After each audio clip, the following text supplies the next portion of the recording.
Namaskar. I wish a warm and healthy evening to one and all. I, on behalf of KCA, welcome the speakers for the day, CA Shri Ganesh Rajgopalan and CA Shri Rutvik Sanghvi. Welcome, sir. We also extend a warm welcome to all our session participants. Today's session is going to be focused on resolving various issues that we as professionals face in our daily practice with regards to withholding taxes and equalization levies on payments made to non-residents. To enlighten us on these areas, we have two of the brightest minds from Mumbai, that is CA Shri Ganesh Rajgopalan sir and CA Shri Rutvik Sanghvi sir.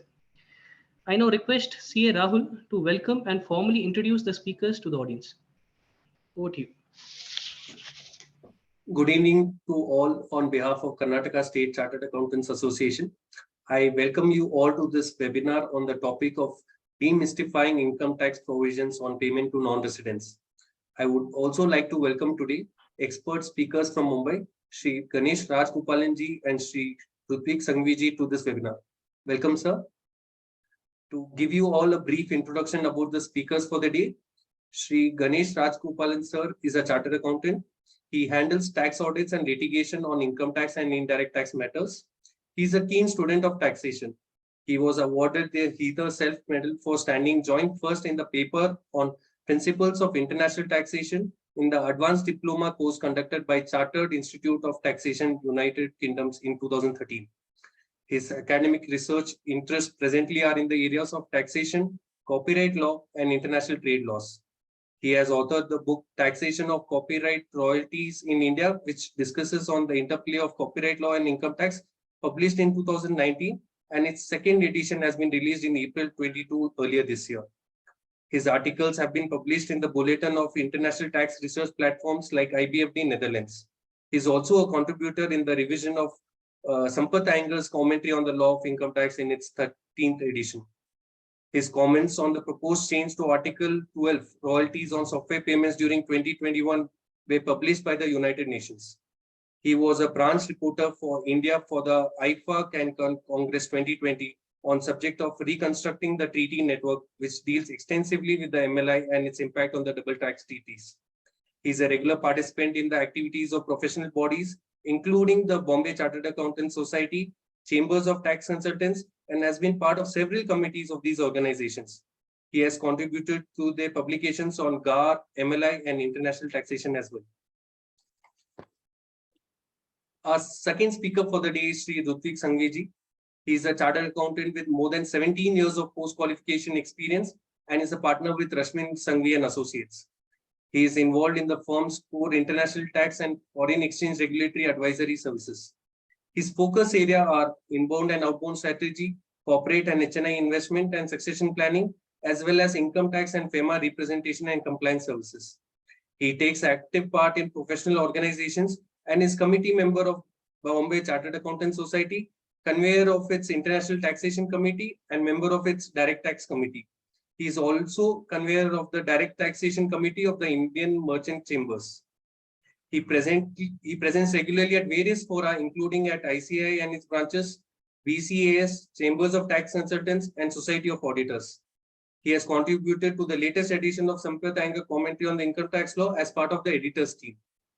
He has also co-authored along with his partners a publication on digital taxation, a holistic view, published by Taxman, and also co-authored Tax Withholding from Payments to Non-Resident, which was co-published by CCH and Chambers of Tax Consultants. He regularly contributes articles in professional journals and compendiums and other publications by professional organizations. His articles are available on his firm's website. I once again welcome both the speakers and now hand over the proceedings to you, sir. Thank you and happy learning to all of you. Thank you very much, Rahul.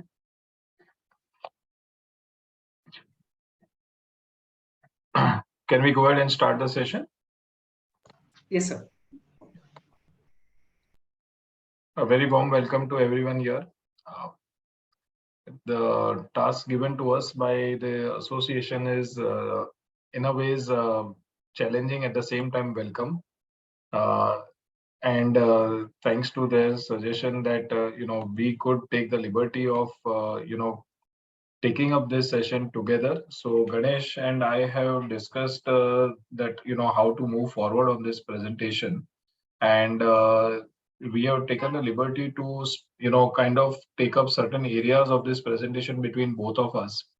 At the same time, we understand that this is a very, very practical topic, a topic which I'm sure all of you are dealing probably on a, if not daily, at least on a weekly basis. And therefore, I'm very, I'm very certain that you would have your own queries also related to the deductions and to the, whenever it comes to the payments and what have to be taken care of. In that context, what we have tried to do is that we have tried to, while taking through the fundamental concepts, we also try to look at the unique issues when it relates to the legal payments. So we have split up the presentation into scope and methodology, which also becomes very important, and then going into certain important issues which relate to the TDS on payments to non-residents. And finally, we'll go into some procedural and practical aspects, which as chartered accountants, we must be very well be aware of when we are looking at payments to non-residents. From this aspect, please consider that wherever you have questions, please feel free to post them onto the chat window. I believe the organizers are going to help us out in filtering those questions. And wherever appropriate, we'll ask them and we'll take a break and we'll pass them to post the questions. Some of the queries we may answer anyways along during the presentation, so we may not take up right away. Otherwise, wherever there is contextual and they help out to everyone involved on clarifying certain aspects, we don't mind in taking up the questions during the session itself. So I believe that's if that's in order, then we can proceed. And we know that even with the time on hand available to us, probably we hope not to fall short of the time available. The reason is that the topic is vast. And that is also the reason that if we look at the TDS on payments to non-residents and we try to cover up all the issues and all the legal issues, I don't think even probably 1 or 2 day seminar may also be enough. So here what we're trying to give you an observation or a nutshell of how to practically deal with this topic. What legal issues can come up which are not very, very, which may not be or which may be missed out when dealing with those kind of payments. And finally, what procedural part, some issues and some developments have happened which we can tackle. So coming first into the scope and methodology of the session of section 195, we are looking at the scope of section 195. And what I've tried to do is that tackle it and break it up into certain parts so that we can look at it and why it is important, and why it becomes so much important to study section 195 in detail. The reason is that each of the wordings in section 195 has its own issues, its own controversies, and its own legal standing. And therefore, it's very important that we first tackle those issues and those fundamental concepts, and then go into the legal issues related to certain types of payments, which we will take up as we go forward. So first, let us look at it that how is section 195 designed. It is actually a good, and it stands apart from other sections when you look at the TDS provisions in general under the Income Tax Act. It is unique also because we are looking at deduction from payments to non-residents. The department is aware that if, for example, the deduction is not done appropriately, probably they may never get their chance to collect those taxes, or it will become a very, very difficult situation. From that perspective, deduction from payments to non-residents is very much important at the deduction stage itself. While you would have noticed there are other domestic law provisions where TDS provisions may only be of 1%, 2%, just for gathering the information more so. Certain times, even if there is not a proper deduction, they are well aware that the payments would have anyways be done by the taxpayer, because they are all taxpayer itself is also a resident of India, cannot escape the payment of tax. But section 195 in that sense is unique. At the same time, so what they would like to do is that they would like to collect the full tax which is due by the non-resident at the deduction stage itself, which is fine. But it involves complications because then you need to be certain that what is the exact amount of tax that needs to be deducted. And therefore, you have these kind of provisions. Now, what we have done is that I have simply tried to break it up here into who, what, when, and how. Any question or any kind of difficult or difficult wording, this is where we break it up. Who are exactly covered? Then under section 195, we have any person responsible for paying to a non-resident or a foreign company. These are the people who are covered under section 195. What is covered? The scope of the section is any interest or any other sum chargeable to tax under the provisions of this act. So this is what is the scope of section 195. When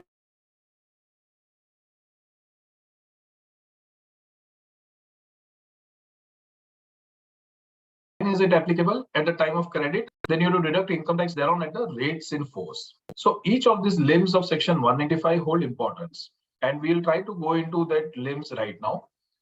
What it first is payer. Payer can be any person. Any person, as we noticed here, any person responsible for paying to a non-resident or a foreign company. Now, what happens is the first question which people, and there was often a question, and this question took up a lot of importance during the Vodafone's decisions, is that what happens if the person is a non-resident? Even today, we do get queries when a person is saying that, okay, I'm a non-resident, non-resident buyer and a non-resident seller, but the property is in India. The person will invariably first ask that, do I really need to deduct tax at source? Where is the law which mandates me to do it? And therefore, we have got over a development of this issue. There were concerns about whether there is an extraterritorial operation when you are asking a non-resident to deduct tax at source. Can you ask that non-resident when he is not at all resident in India? But does he have must he deduct tax at source? Where does it say so? Now the wordings used are any person. Any person is wide enough. It is wide enough to cover both residents and non-residents. But yes, definitely it says that with the Income Tax Act itself can operate within India. So can it go ahead and say that to a non-resident also that yes, you must comply with our law, you must deduct tax at source and then submit it? This is the issue which came up in both the Supreme Court decisions of GVK Industries and Vodafone decisions. And somewhere under the understanding which comes from these decisions is that the Act extends to transactions which have a nexus with India. It does extend to the transactions. If those transactions are between two non-residents also, or if the deductor is also non-resident, to our understanding, it means that the deduction obligation does rest with the non-resident also. In any case, after those decisions, and there was no clarity probably, therefore there is a retrospective amendment which has been made by way of explanation 2 to section 195(1). The matter now rests. They have very clearly said that the obligation to deduct is there, whether or not the non-resident has any presence in any manner whatsoever in India. There was some discussion on whether the non-resident has a presence, only then the section 195 triggers. That has been laid to rest now. They have brought in an explanation specifically to cover, and they have made it as a retrospective amendment. So we are at rest right now. Practically, in any case, what happens is that when you go to make a remittance of the amounts, typically, as I discussed the case of two non-residents, dealing with a transaction of an immovable property in India, you invariably have to go through the bank to get the amount remitted, and that is where the stop comes in. The bank says that yes, whether proper taxes have been deducted at source or not, that is the legal requirement. Under FEMA also they have brought in that full taxes have to be deducted, only then the amount can be remitted out of India. So in that sense, practically also, if taxes have not been deducted at source, if the non-resident claims that no, I do not comply with the Indian law, I don't need to comply, they would be stuck because the funds would then not be able to go out of India. The next comes the issue of the payee. The payee are two categories: non-residents other than companies, or foreign company, whether or not it is a non-resident. Now, till a very long time, foreign company, whether or not it's a non-resident or not, didn't matter. But now with the introduction of place of effective management provisions, there could be a chance that if a foreign company could be an Indian resident, but section 195 would still apply, because then it applies to a foreign company, and there they have not written whether it, meaning they said whether or not resident or not, foreign company can be a pay which is covered under section 195. Now, if you look at it, then section 195 is more specific to the payee because it covers non-residents and foreign company, and other specific sections are more specific to the incomes. But that matter also, they have come out with a clarification under notification of under section 115 JH, which was introduced for the issues related to place of effective management. And they say that section 195 will apply and not other TDS provisions, which may be specific to a particular type of payment. Therefore, when it comes to the foreign company, which is a resident of India, you will not look at say 194J or 194C. You would look at 195 only, and you will deduct tax accordingly. Now, apart from that, non-residents otherwise are always covered. So then the payee should be a non-resident is what is covered under 195. Otherwise, you go to the other domestic law provisions, and therefore the whole idea here is 195 is restricted only mainly to non-residents, and obviously then the next part is to the foreign companies. This then comes the next step, the scope. The scope of section 195 mainly relates to what? And it says the sums chargeable to tax. Now, this is a very broad wording. As you would have noticed under 194J, 194C, they will actually say that, it's either royalties or fees for technical services or contractual charges. None of that. They are saying sums chargeable to tax. So the character of payment could be anything. It could be professional fees, it could be royalties, it could be dividends, whatever it may be. The point is that they are covering everything under the sums chargeable to tax under section 195. They have made certain exceptions. Certain exceptions are salaries, specific payments of interest, which are covered under other sections, income from units, payments to sportsmen, entertainers, or sports associations, payments under 115 AB, ACAD. All these, why they have carved out? Because there are specific provisions separately for those kind of payments. Other than those payments, it all gets covered under the section 195 ambit. Then there is an exemption from the TDS under section 195 also. Even though payment is going to a non-resident, the TDS under section 195 is exempted because they have got their own provisions. So shipping income is covered under section 172. When it pays to interest paid by an offshore banking unit to a non-resident or a NOR, then section 197A1D is there. Most famously and most common transaction is the capital gains which are earned by an FII. An FII has been exempted, therefore an income which is paid to an FII, there is no section 195 implication. They have to pay advance tax and pay the advance tax as and when they earn the incomes. Then there is exempt from income tax, though taxable otherwise, are payments which are covered under section on equalization levy. We will deal with that in detail. At present, suffice it to say that if you are covered under equalization levy, then you are exempt from tax under the act, and therefore no provisions or TDS provisions of 195 do not get triggered. But what you must always note is that the sums chargeable to tax, not only that it is broad, there is no threshold limit.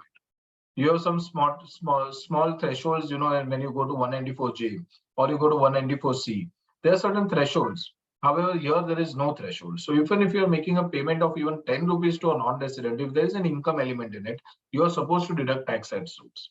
So therefore, one must be very clear that this is a very broad provision. Finally, you have section 195(7) where you can apply to the AO whether or not the sum is chargeable to tax.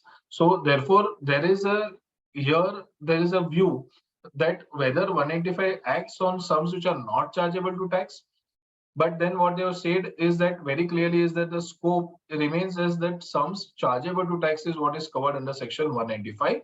However, under 195(7), you can still apply under form 15E, which is now a very recent addition from 2021. But that's a section which has been brought in, a form which has been brought in, but they have not activated it in a sense that, on what cases do you have to apply to the AO. Those cases have not been enumerated. So therefore, it's a standby section or provision. It may get activated later on when the department really wants certain information which they are not otherwise getting. But apart from that, the whole gist of this section is that only sums which are chargeable to tax get covered under section 195. So what does it mean? It means that not everything gets covered under 195 because not everything requires deduction. Now, what happens is that banks take different stands at different points of time. There was a few years back a particular stand taken by them where even when it was a payment towards import of goods, the banks would insist that no, you must bring out give us a form 15C, form 15CB, certifying that there is no income deduction required. Now, under the rules, they had actually exempted those, but those exemptions in a period of time in between period of time, there was zero clarity available. Now that clarity has again been available, again banks have gone back saying that okay, only where there is a sum chargeable to tax, you need to deduct tax at source and then provide a form 15 CACB. However, on a practical standpoint, it may happen that you may ask by the bank that no, please provide us with a certificate even on payments where there is clearly no income element at all. However, that is where we stand today. Banks rule because banks are the gatekeepers as far as remittances go. So it could happen that you may come across a situation where legally there is no requirement, but because the banks are asking for it, then you need to go and deduct tax at source.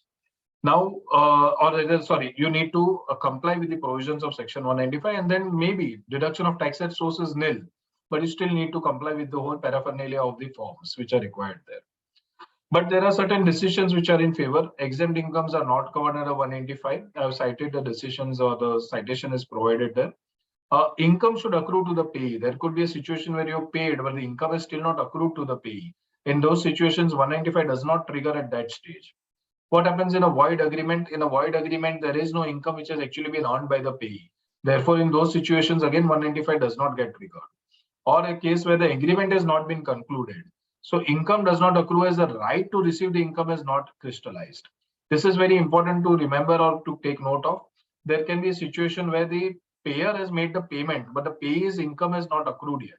In those kind of situations, you would have a situation, you would come to a conclusion where 195 does not get attracted at that point of time. Whether TDS should be deducted excluding service tax or GST or including service tax or GST, it should be noted that service tax or GST is not income, and hence it does not form part of income chargeable to tax. That is in contradistinction to certain other provisions where they have mentioned that it is a payment, where they say payment, and then they have come out by way of a circular to clarify whether GST is to be added or not added. So you may be concerned, as far as Section 195 goes, you have to only look at the income portion or the income element and not the whole payment thereof. So I think, let me try to bring out, yes, this is where, we're talking about sums chargeable to tax. This is the basis of determining whether the tax is to be deducted or not itself.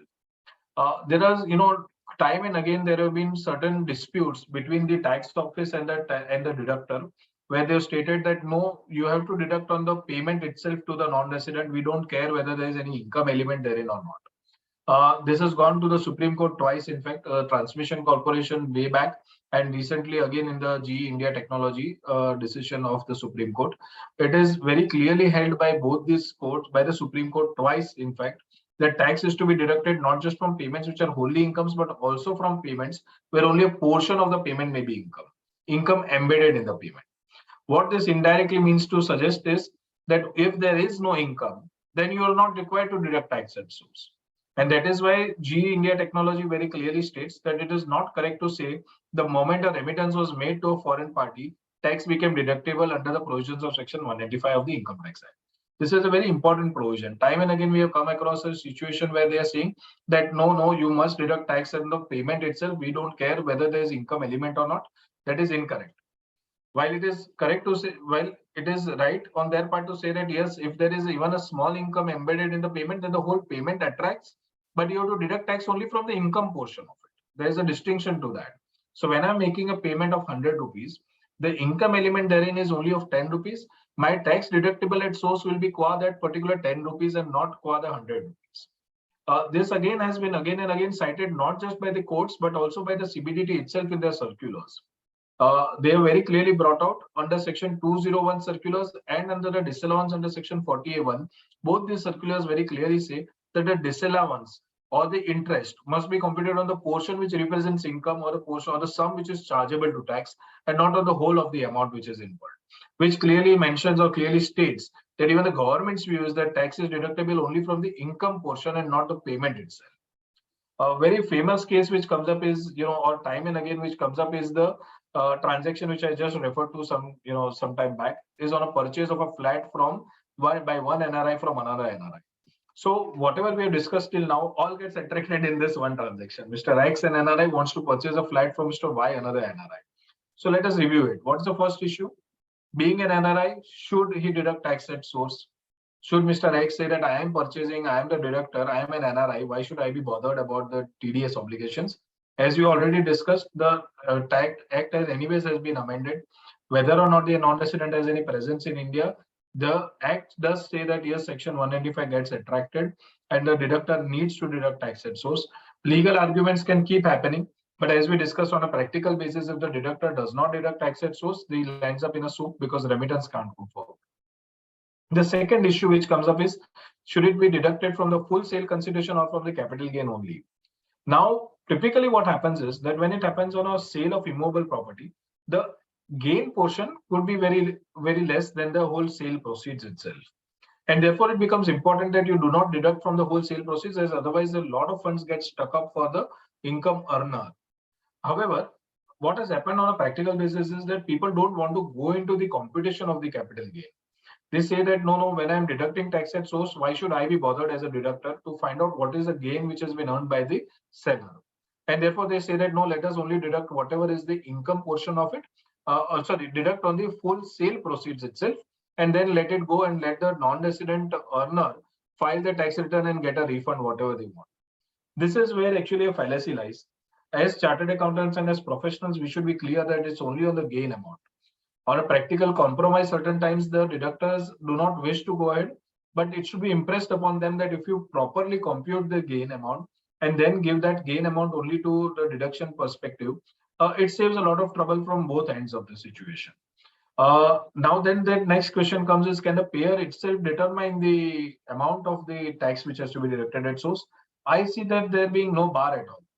It is very apparent or very, kind of a normal practice that the deductor insists that he needs a certificate from the tax office, and therefore a person would have to go to the tax office, and then the tax office would give a certificate under section 197, and then on basis of that certificate a deduction happens.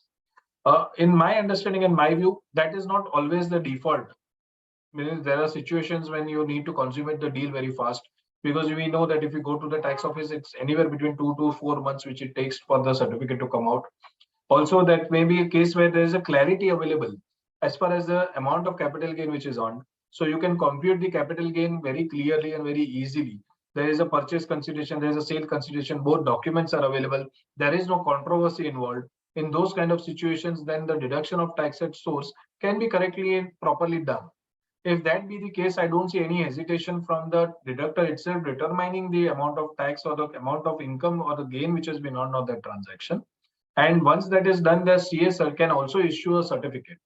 We have had concerns where chartered accountants come to us saying that no, how can we issue a certificate? It is the domain of the income tax office. That is not the case. My view is clear that the capital gain is, in fact, if you look at Form 15CB, they have classified from the types of payments about how the classification on Form 15CB has to be done, or what is the deduction analysis which the CA has to do. And in that, capital gain head is very clearly covered. So I don't see any reason why it should be stuck. If on sale of shares, a chartered accountant gives a certificate, if that amount of clarity is also available on the sale of immovable property, I believe the chartered accountant can again give a certificate determining the amount of gain which is liable to tax and what is the tax which has to be deducted. And then the CA certificate can be issued and the payment can be done. This example I wanted to bring out, which is quite common, and therefore people may come across this situation time and again. On the timing as well, when it has to be deducted, as we discussed at the very start, it is on credit or payment, whichever is earlier.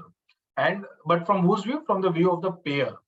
When does he actually credit it to the payee? And at that time, if the credit is earlier than the payment itself, then also you need to bring in the section 195 implications. There is only an exception for interest which is payable by the government or the PSB or PFI. Otherwise, it is very clear that the payer has to look from his perspective when he is making the payment or the credit. And generally, obviously, the credit may be earlier. In those kind of cases, you may need to deduct tax at source at that stage itself, on the credit stage itself. But if there is an amount adjusted and not paid, then again the deduction may be required or not required depending on the contract which is there. And therefore, I was cited one decision. Again, it's fact specific, so one should be very clear about what the facts of the case are. What happens in a FEMA or an RBI approval? The payment has not gone through only because it is subject to an approval. This is a case of, in those days when RBI mandated that an approval would be required if the royalty exceeds 8% and those kind of situations. Those situations are not there nowadays. In fact, remittances are very much open. There are very few cases where actually one has to go to take an approval. However, if that be the case, then until an approval is not available, how can the payment go through? And therefore, the deduction would also happen only at that stage. Finally, also same is a kind of a case with a government approval. So one must be concerned wherever there are such unique cases. Otherwise, by far, the situation is very clear that on a credit or payment, whichever is earlier, the deduction has to be made at that stage itself. Then comes the concern about how it has to be determined. When you are looking at the taxability of a sum which is being paid to a non-resident, how do you do it? What is the exercise that you go through? Section 6 is first which comes into play. You're looking at a residential status. You're first determining whether that person itself is a non-resident or not. If the payment is very clearly being made to a non-resident or to a foreign company, Section 195 gets triggered. So that's the first step of the analysis. We do have concerns on the residential status itself. Today, it is not our topic of discussion here, but one must be aware that due to the change of rules which have happened under Section 6, there have been cases where people who have come to India and crossed 120 days, they sometimes may become resident but not ordinarily resident. Once they become resident and not ordinary resident, then Section 185 doesn't get attracted. It's the normal provisions which get attracted. One must be aware that those residential statuses, as far as individuals are concerned, one must be very clear on what is the status. Again, with the place of effective management provisions, every foreign company, generally speaking, would be a non-resident. But there could be a few cases where you may realize that, okay, this is again a non-resident foreign company. However, as it's a foreign company, as we already discussed, Section 195 will irrespective get triggered. Then comes the Section 5, the scope of income. These are the fundamental sections or the pillars of Income Tax Act. And therefore, one must be very clear when they are dealing with payments to non-residents or in general international tax concepts, one must be very clear that these provisions are dealt with thoroughly.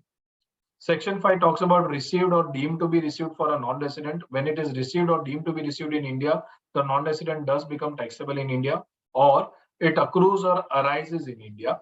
And further, it goes to say that it is deemed to accrue or arise, which has been explained in more detail in Section 9. So when you are looking at the taxability for a non-resident, you first look at the Act. You first look at the Income Tax Act and look at Section 5 and Section 9. If, for example, the income does not accrue itself in India, neither is it deemed to accrue or arise in India, then very frankly, under the Act itself, the person is not taxable. This is actually very common. It's not so uncommon because when you look at the import of goods from a non-resident, you're looking at a situation where the person may not have any business income, any kind of business connection within India. Obviously, the situation has changed after the introduction of the significant economic presence concept. Ganesh is going to deal with in detail on that. But the point remains that as far as business connections are concerned, it may happen that the importer may have no business connection in India. Your income is not liable to for the non-resident does not accrue, nor is it deemed to accrue in India, and therefore there is a chance of the income taxability question coming up. And in that situation, then you don't need to even go to the double tax avoidance agreement. What happens is that in some cases, we have seen that the jump first happens on the double tax avoidance agreement when it comes to analysis. That is what I would like to make clear. It is not necessary. You may first analyze the Income Tax Act provisions and then go to the double tax avoidance agreement. You may use the double tax avoidance agreement to make things very clear, to have very clarity on the topic, on the taxability of that income. But the analysis should first start with Section 5 and Section 9 and then proceed to DTAA. One must be careful because the double tax avoidance agreements after 1st April 2020, quite a few of those double tax avoidance agreements have been amended by the MLI. There are certain implications because of that, which we will deal with when we look at the different types of payments. Otherwise, the double tax avoidance agreement may lead to that income is exempt from tax at all. It is not within the scope of India to charge that tax. It happens for salaries, it happens for business payments, as we just now discussed, or it could happen that there is a lower tax rate. And therefore, that implications would arise because of the double tax avoidance agreement, which one must keep note of. Finally, the provisions of the Act or DTAA, whichever are more beneficial, will prevail. And therefore, one does look at the DTAA to see whether there is a beneficial provision available. However, in a case where there is no income tax liable under the Act itself, I'll again reiterate, you don't need to even go to the double tax avoidance agreement and you can just start off. Now, what it comes is that what are the exact rates at which the deduction has to happen? Section 195 mandates that the rates or rates in force are as per how the deduction has to happen. And Section 237A, subclause 3, defines what are the rates or rates in force as far as Section 195 is concerned. They refer to Part 2 of the first schedule of the Finance Act or the DTAA rates, whichever are more beneficial, that is mentioned in the rate or rates in force definition itself. And therefore, you don't need to go to any other, whether double tax avoidance agreements override the Income Tax Act. No, nothing like that. The rates itself specify that you have to look at the DTAA rate or the schedule of the Finance Act, whichever is more beneficial. But the DTAA rate is not applicable withholding tax, but the maximum withholding tax rate. See, one must keep in mind the double tax avoidance rate, which has been mentioned, is a kind of a colloquial way of saying that yes, what is the rate, then DTAA rate. No, DTAA never prescribes a rate. It prescribes a cap. It prescribes a limit to which the domestic law can provide the tax rate. So if under the domestic law itself, my tax is actually 10% rate, and the DTAA also prescribes 10%, then I will as well go under the income tax act. I will not go to the DTAA to take any particular benefit. However, under the income tax act, my rate is, say, for example, 25%. I would go under the DTAA and suggest that no, what is the rate on the as per the treaty? And if that is 10%, then what is it? It is not the treaty rate. It is a cap on the tax which is levied by the income tax act. And therefore, you're reducing it and saying that no, my DTAA agreement allows me to deduct only at 10% and not beyond that, and therefore that benefit is there, is what one must keep in mind. But it's very normal to say, no, what is the rate as per the treaty? It is not a rate, it's a cap. One must keep that in mind. It can become a issue when it comes to defending certain situations. Then there are other issues which come up again and again, whether surcharge or education cess have to be added. As I again explained to you, DTAA rate is actually a cap on the rate which the Income Tax Act can levy. And therefore, it becomes very clear that the Income Tax Act, whatever rate you arrive at, including surcharge and education cess, then you will go to the treaty and then only apply the cap of that. So it may happen that under the act you are actually paying 10.34%, but under the treaty the cap is 10%, and therefore the treaty caps both the surcharge and education cess, and you don't need to look at the further rates. So presumptive tax I'm not going into, but only in the case where section 44DA, when you have a PE situation, then you have to read with section 115A. And there again, you must keep in mind that it's only applicable for the final payment of tax. Certain times the TDS officers take this time that no, 44DA situation, you have to deduct tax at source as per the rates under 115A. One must keep in mind those are the final rates of payment, not deduction. Deductibility happens as per Schedule 1, Part 2 to the Finance Act.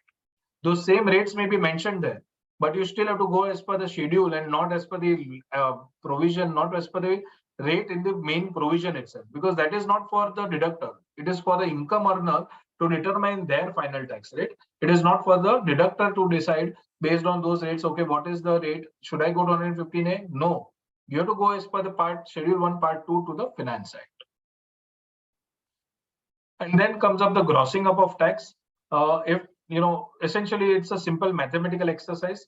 What happens is that if you are deducting, if the payer is bearing the tax of the non-resident, then it is very obvious to say that the income earner or the non-resident is actually earning a higher income, qua the tax portion also. And they are very clear that yes, you need to pay us the tax which is due to us, or pay the amount due to us. If you deduct, then we will consider this contract as null and void. This happens very often actually. When you go to make a payment of online databases, how will you, you are making a payment through the credit card. And in that sense, you are deducting tax at source. What will you do? If you deduct tax at source and then make the payment, obviously the contract will not get satisfied. You will not get access to the database or the particular service. And therefore, you will need to gross up and then make the payment. And that's a simple mathematical exercise. I'm sure everyone would be aware of it. But that grossing up does need to be done. There's a provision under section 195A, obviously, which says about grossing up. But this is clarificatory. It is not like you don't need to. Otherwise, you will end up paying lesser to the non-resident. That's another thing. But you will end up paying a lesser amount of tax to the government also, which will unnecessarily lead to the further consequences. And finally, then we come to the tax residency certificate. So when we are coming to the DTAA access, we are looking at a portion where, how do you give treaty access? In general, before this amendment or before the provisions came up for section 90 subsection 4, access to the treaty was available as long as the payee was a resident of that foreign country. And as per the DTAA agreement, if that person was a resident of that particular country, when you're making a payment to that non-resident, you are giving access to that treaty. It was a norm. It was taken for granted that yes, the person, you would obviously keep certain proofs to suggest that yes, are they a resident of that country or not. But once taken, then you could go ahead and give access to the treaty, which is a normal transactions, how they were happening. But what has happened is that section 90 subsection 4 was introduced to say that the non-resident cannot avail the treaty benefit without a tax residency certificate. This is an obligation which has been cast upon by the domestic law. Is it fair? Is it unfair? Those are questions which we can debate to no end. But there have been situations where the benefits which were taken were not correctly taken, and therefore obviously the government has felt that you need to have a tax residency certificate to make the claim that you are actually a resident of that particular country. And therefore, when this was introduced for the first time, there were certain situations which had come up where actually the people were taking up incorrect claims of residency, and they were taking incorrect benefits also of treaties. So in a sense, this tax residency certificate, though sounds unfair, it is finally a condition made so that you can access the treaty only if you're a resident, which is anyways in line with the agreement. Now, on the very initial stage when it was introduced, there were complications. People were not able to take the tax residency certificates. Now the things have settled off. Many countries have realized that yes, this is a normal situation, and tax residency certificates are issued. It applies to all non-residents without any threshold limit. In fact, there was a finance ministry proposal to bring in a threshold for this, but then there has been no action till date on that. Now, section 90 subsection 4 brings in a tax residency certificate. It says you have to have it as a condition, only then you will be giving access to the treaty. And it applies to a deductor also, because then the deductor also cannot give a treaty benefit unless the non-resident gives you that certificate. It becomes a complication because at a deduction stage, sometimes you may have complications of not getting the tax residency certificate. I will deal with that in the forthcoming slides. But the concern now is that what they did is that certain times the tax residency certificate had very sketchy details. There would be a TIN mentioned, there would be a payer's name, obviously, payee's name. However, further details are not available. And obviously, the government is always hungry for more and more information. We all know that. And therefore, they brought in a further provision, section 90, subsection 5, then stating that the SSC has to provide such other details as may be prescribed. And then you have the rule 21AB. And today, this form 10F has become a problem, because if the submission that is required to be made online, that has become a problem. We will tackle with it later on. But the point that we want to make here is that one must be very clear. There have been situations where people have said that a non-resident payee has provided Form 10F. I am allowing it the access of the treaty as a deductor. No, Form 10F does not stand on its own. It has no legal standing. It is only an extra information which is being submitted to the government. 10F itself does not give access to the treaty. It is only the tax residency certificate which gives the treaty access. Both go hand in hand. So sometimes the non-resident feels, oh, it's easy because the 10F is a self-certified kind of form, and Form 10F to be given is not very difficult. So non-resident says, here is a 10F, here is all the details that you asked for, and go ahead and give me the treaty access. No, tax residency certificate is still a requirement. You cannot give the treaty access without the Form 10F. One must be very careful about that provision. Online submission has its issues. We'll come to that in some time. But you have some practical issues when it comes to tax residency certificate. What if it is not available at the time of deduction? Very strictly speaking, the benefit of the treaty provisions are not available. On the date when you're deducting, do you have the tax residency certificate of the payee? If not, then you can't say that I can give access to the treaty. However, once the TRC is obtained, then the treaty benefit would claw back to the whole year, because generally speaking, the tax residency certificate would be as per the year of the tax payee or the payee's country where he is resident. It could be a calendar year, it could be June to July, it could be 5th April to 4th April, whatever it may be. But the concern lies is that for the whole year, he is considered to be a tax resident of that particular country. And therefore, the relief does stretch back. Tax residency certificate, for example, when you look at a financial perspective, the tax residency certificate may be available only in September. But technically, that means that he is a resident from April to March. And therefore, from April to September, also the tax treaty benefit is available as the TRC has been obtained. However, that being said, if at the deduction stage itself it's not available, then legally speaking, the treaty benefit is not available. However, we have certain decisions of the tribunals wherein they have held that non-resident can claim treaty benefit if the residential status is substantiated by sufficient and reasonable documentary evidence. As long as that is available, the TRC is cannot override the tax residency requirement, cannot override the treaty provisions itself. These are situations may not happen every day, and therefore the first recourse, because otherwise it is very clear from these decisions itself that it's a litigative issue, and therefore you would have to go into litigation. But otherwise, if say for example there is impossibility of the tax residency certificate, and it's very clear that the non-resident payee is a resident of that particular country, if treaty access has to be given, these decisions are some things which are available as a defense point of view. if the TRC is available, but it is for a different period. As long as, it need not be that the tax residency certificate would be for the financial year, because you're not looking for the financial year perspective as far as payment to the non-resident is concerned. When you're making a payment to the non-resident, you're looking at that particular date of deduction. And therefore, in say, for example, it's a US resident, they would follow a calendar year. And therefore, when they look at it, then they will look at it that, okay, qua calendar year 2022, I have obtained a tax residency certificate and given it to you. That relates from the January to December 2022 period, and therefore the date of deduction can be anywhere in between those periods. And as far as that period, date of deduction is between that period, within that period, the TRC is essentially applicable, and therefore the treaty benefit can be given. Is TRC required in case tax is not payable under the Act itself? Relates back to my earlier, mentioning of the fact that you are first analyzing the taxability under the Act and then only going to the treaty. It's very clear that if the DTAA provisions you are not accessing, then what is the point of going for TRC? It is very helpful in the cases where the TRC is not available, or the non-resident does not have a business connection in India. However, now with the new provisions of SCP, you may still need to check the SCP provisions. Otherwise, you are very clear that you can go ahead and take the benefit of the Act itself. If the income is not liable to tax, then why you're going to the treaty? If you're not going to the treaty, then you again don't need the tax residency certificate or the Form 10F. All that paraphernalia is not required. There are certain issues where taxpayers have tried to claim that they are able to take benefit of not only the treaty, but it also whether TRC is sufficient or not. This has been a very, very controversial issue as far as FIRs are concerned, especially when they come from Mauritius. There are quite a few decisions, and I have cited those decisions.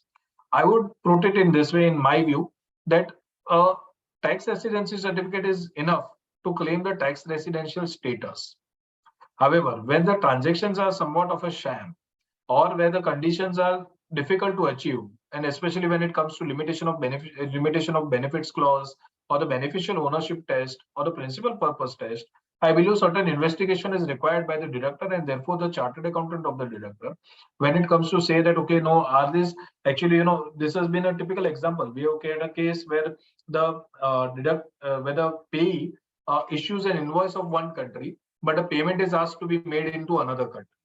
This is very typical of a case where that could be a situation where the payee's state of residence may be different, while the actual, taxable residence would be different. And therefore, one must be very careful that, okay, when you're looking at the beneficial ownership clause, like for example, when a company is paying dividends, and you come to a situation where they are not able to give you that clarity, then you may need to dig deeper, because those provisions act on the beneficial ownership test, which is not exactly satisfied by the tax residency certificate. So one must be careful, and therefore there is now today not a clear line to say or suggest that no, once a tax residency certificate is available, it is a blanket approval. There is no further investigation required. One must keep in mind and take their own call as far as that situation is concerned. Ganesh, would you like to add anything on this point, or should I go forward? No, please go forward. Okay. So there are also a couple of queries. Okay. So I am just completing this part, and we'll go through those queries. I am just referring to certain provisions of 206 AA. These are non-obstante provisions which are saying that a rate of 20% is applicable when the PAN is not available. However, now these provisions have been relaxed to a large extent. Therefore, I'm not going too much in detail. But they say that a PAN is not required for specified incomes of interest, royalty, FTS, and even for capital gains. Then your interest under 184 LC also is not required. A PAN is not required if the other details are provided to by the non-resident, and those are as per Rule 37 BC2. For non-specified incomes, there is nothing much left. There are business incomes essentially, where the rate is generally anyways higher than 20%. So we are anyways not constricted by the 20% rate. Therefore, to my view, 206 AA issues have now gone down considerably from 1st of June 2016. Otherwise, earlier there were certain issues. Apart from that, there were certain decisions which held that no, 206 AA cannot override the treaty. In my view, deduction stage is not the final stage as far as India is concerned. The non-resident does have an opportunity to file the tax return in India and therefore, claim whatever treaty benefit it wants to. But otherwise, decisions have been held in their favor, saying that 206 AA cannot override the treaty. I'm not going into detail into those issues right now. I think, okay, there's some error in this chart, but I'll just take you through. Please ignore that bottom bar right now. But is the payment liable to tax under the Income Tax Act? If no, then there is no tax deductible and Section 206AA is anyways not applicable. But if the payment is liable to tax, then is the payment liable to tax under the treaty itself? For that, again, if there is no liability to tax under the treaty, you will have to first check whether tax residency certificate is available. If it is available, then there is no tax deductible. Again, we are back to the position of 206AA not becoming applicable. However, if the TRC is not available, which it means then the DTAA benefit is not available to you, then the tax is as per the Income Tax Act. And as we noticed earlier, the tax liability is there as per the Income Tax Act. Then we have to look at whether the pay span is available. If yes, then 206AA again not applicable. The rate will be as per the rates in force. But if, for example, the pay span is not available, then as I discussed with you, there is a relaxation now as per Rule 37BC. If the payments are covered within the Rule 37BC, then if they are not covered, then 206AA becomes applicable. Higher of 20% or the rate or rates in force will be applicable as per the 206AA. But for example, the payments are covered in Rule 37BC. Then are you having those details and documents which they have asked for? No, then 206AA becomes applicable. Yes, then 206AA is not applicable. So one must keep in mind this situation. But now let us look at a situation where the payment, again, go back to the left-hand side. And we are looking at that, is the payment liable to tax under the DTAA? Under the DTAA, yes, the payment is liable to tax. Then is the DTAA rate beneficial? Now, if it is not, then you're going back to the situation of the tax as per the Income Tax Act, and we go back through all those series of questions which we just now completed. However, if the DTAA rate is beneficial, then you again have to check whether the tax residency certificate is available. If not, you cannot access the TT rate. You have to go back as per the Income Tax Act rate. Again, those same set of questions you have to answer. If the TRC is available, then there is a decision of the Delhi High Court in Danisco India Private Limited, which says that the DTAA will override Section 206AA. As I discussed with you, in my personal view, 206AA is a deduction stage provision and therefore not needed to be looked at when you are looking at the overriding of DTAA or not. But anyways, today's stand is that the Delhi High Court has given a decision stating that the DTAA will override the Section 206AA. In that situation, 206AA again will not become applicable. The rate as per the DTAA is the final rate. One must keep that in mind. Grossing up is not required under 206AA. Again, surcharge and education cess is also not covered under 206AA rate. But as we discussed, this rate is not coming up again and again now. As if the government wasn't satisfied with 206AA, they have now come out with two more provisions, 206AB and 206CCA. Both relate to non-filers in a sense. Under this, largely they are targeted obviously towards domestic taxpayers. But they have made a provision. It's a non-obstantive provision, but they have given a proviso. If you look at the point here, it says that provided that a specified person shall not include a non-resident who does not have a P in India. So as long as a non-resident does not have a P in India, now how do you work that out? Then it means that you have to take a declaration from the non-resident and to check whether the existence of PE is there or not. And if the non-resident has any PE, then in any case, you have to go to an AO for a lower deduction certificate. You yourself may not be able to take a decision as far as deduction of tax rate goes. So therefore, one must be keeping in mind now the new provisions of 206AB and 206CCA. I'm not going into detail, but these are the provisions which one must keep in note. Finally comes the foreign exchange rate. What is the rate when one has to consider?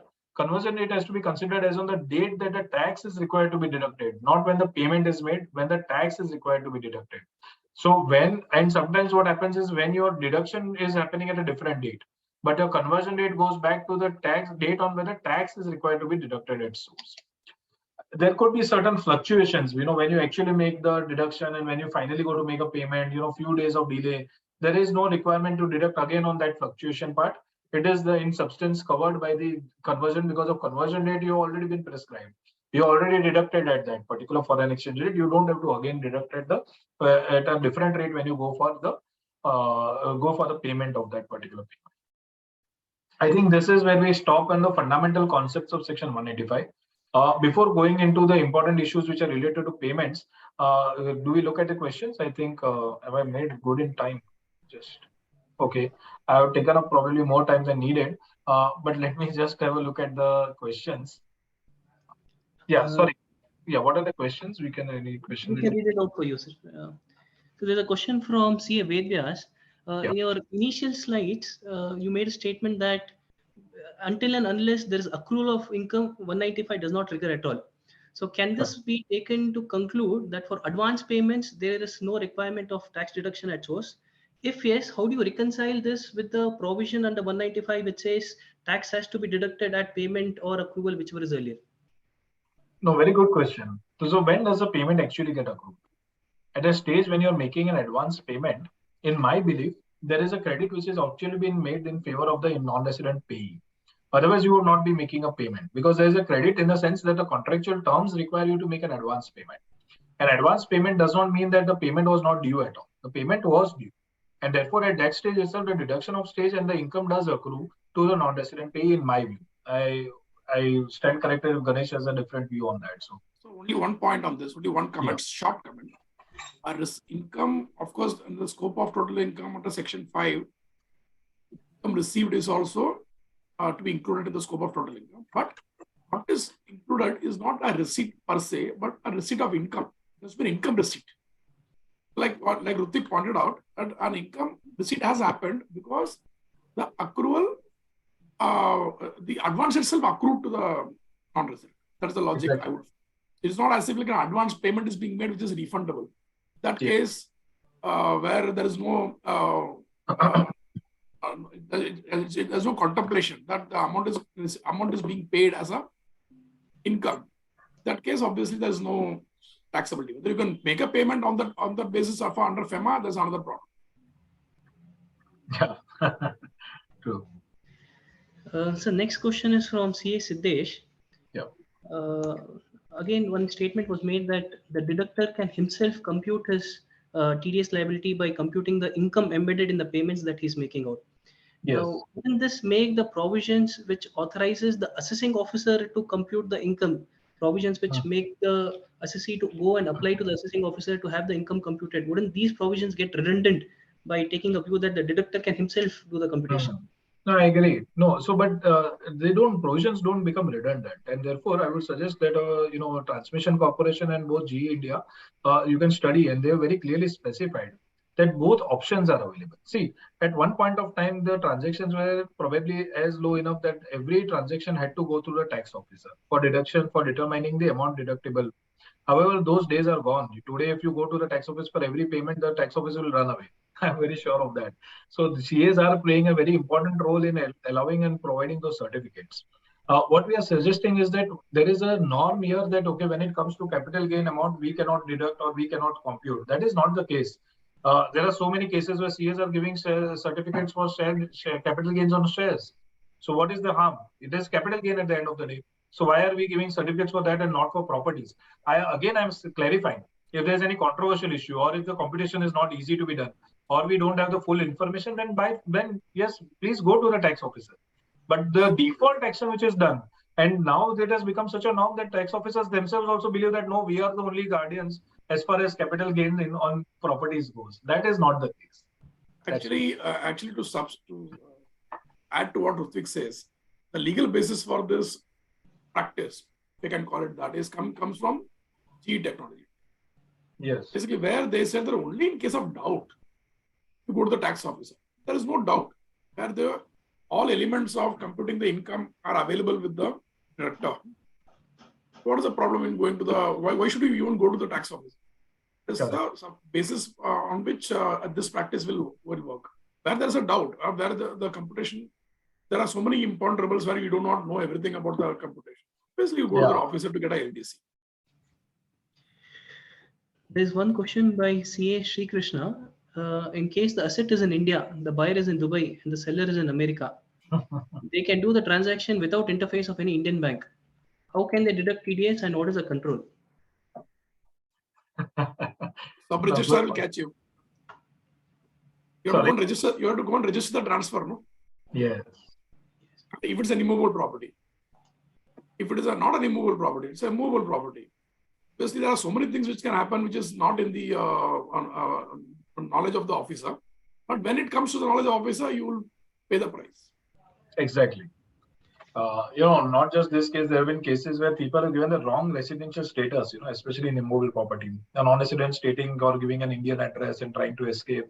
There have been, in fact, cases, in fact, of the Bangalore tribunal itself, which says that, you cannot take that stand. And if that stand has been taken, it's a fraudulent stand. In any case, the point is that, yes, enforcement, how would the enforcement will happen?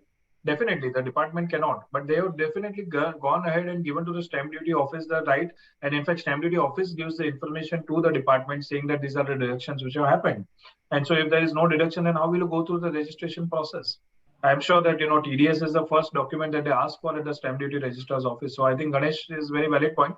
It's not easy to wriggle out of. I think let us park the questions for now, because I think there's one more question of credit card. Take that up. Right? That's a good one. Which one? From CM Manocha, in case where capital goods are purchased from Germany, a Usense LC for 3 years is taken with a back-to-back LC from an Indian bank.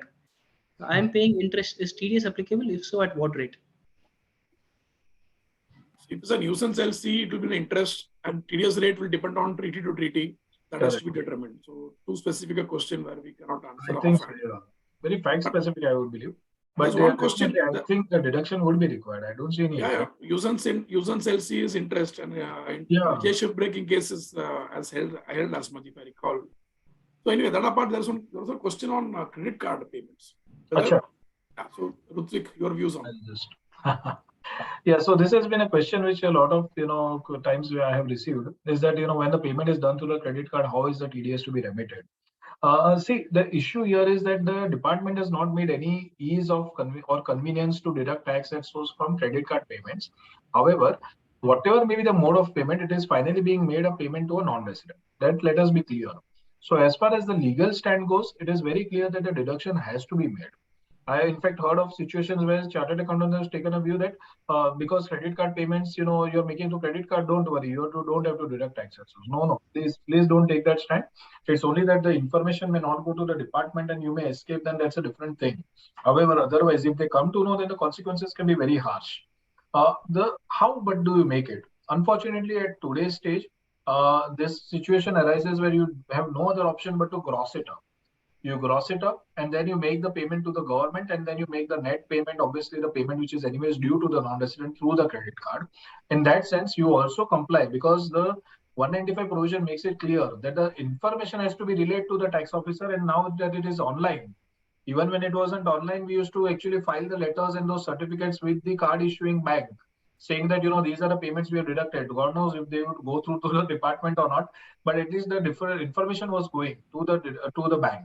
Now, in the situation of online certification and online submission of forms, it's very clear. You have to give the information to them, and that grossing up, without it, there is no option. This discussion we have had with, in fact, not just the tax department, but even with the RBI, stating that, there should be some leeway or some facility. However, the transactions happen in microseconds, and therefore, our discussion at that stage, RBI said that their hands were tied to make any stop in that process of payment and to make an allowance for reduction of tax or the payment of tax going to the government. According to the payment department of RBI at that stage, at least it wasn't possible. I'm talking about a few years back. Today, we don't know if that is workable. But some countries do have it. Some countries actually deduct the deduction at the payment of credit card itself. The TDS is deducted, not just TDS, even, there's, kind of GST kind of payments. Some countries do have that system actually. But anyways, what point here the question is that, yes, how you have to do it? You will have to gross up and make the payment. File 14CA? I'm sorry? And file 14CA? Yes, you have to file 15CA, 15CB. The problem lies in certain fields of the form 15C and 15CB where you can't put in the remitter bank's name and all those. So the bank issuing, they say always cards are issued by banks, and therefore the bank's name will have to be mentioned there. Branch and all that, you may have to put in some dummy numbers. But at the end of the day, the information should be relayed, because if you have made the payment, why not give the information? And several of the other questions are related to 10F. And yes, there is one on SaaS. So I think we'll park it for the moment. And yes, we are tackling those issues later. So then let's move to the next part, which is probably the meat of the talk today. Important issues related to TDS on payments to non-residents. Ganesh, I would prefer if you can start off with business connection, or you Yeah, want. so yeah, okay, I don't mind. No Yeah, issue. please. Go ahead. So basically, after Rutvik has set the tone being that we are complying with the non-resident payments to non-residents and the TDS implications thereon, various forms and nuances in relating to the procedural aspects. We need to also understand what is taxable and what are the taxable, what are the provisions relating to the taxability of these income of the non-residents. So let us start with business income. Rutvik, I hope you can try it. You can move the slides. Yeah, thanks. So basically, we will not go through the slides per se. Let us just understand what is this business income, how does business income gets taxed. For section 5, we have the scope of total income, which includes income accruing in India, income deemed to accrue or arise in India, and also income which is received in India. As far as non-residents are concerned, income accruing or deemed to accrue, income accruing outside India is not covered under the scope of total income. So what we have is basically for business payments and professional fees, income could accrue in India directly, or it could deem to accrue or arise in India. And of course, receipt is always there. If the income is received, then it will be part of the total income. Now, when we look at direct accrual, basically direct accrual, when I'm using the term direct accrual, I'm using it in contradistinction with a deemed accrual. A deemed accrual provision under section 9 is actually deeming something which is accruing to be accruing in India. So basically, it's that deeming the place of accrual to be in India and not deeming the accrual itself to be in India. This distinction one needs to, or this important aspect one needs to keep in mind, that section 9 does not deem income to accrue or arise. It only deems income which accrues or arise otherwise to accrue or arise in India. The place of accrual which is outside India is now brought into India. So when you look at P provisions in Article 5, why I'm bringing both together is just to understand where they stand and how they interplay with each other. Article 5 is about a fixed place of business through which business is being carried on. Basically, here we are looking at, if I try to draw a parallel between the income tax provisions and the treaty, basically where income directly accrues, it has to be through a P, especially a fixed place P, where a business, I got a fixed place of business through which the business is being carried on, or a fixed place through which business is being carried on. When I'm carrying on a business in a particular place, income accrues in that place, because at the end of the day, income in case of a business accrues where the business is being where the business takes place, business activities takes place, business operations takes place.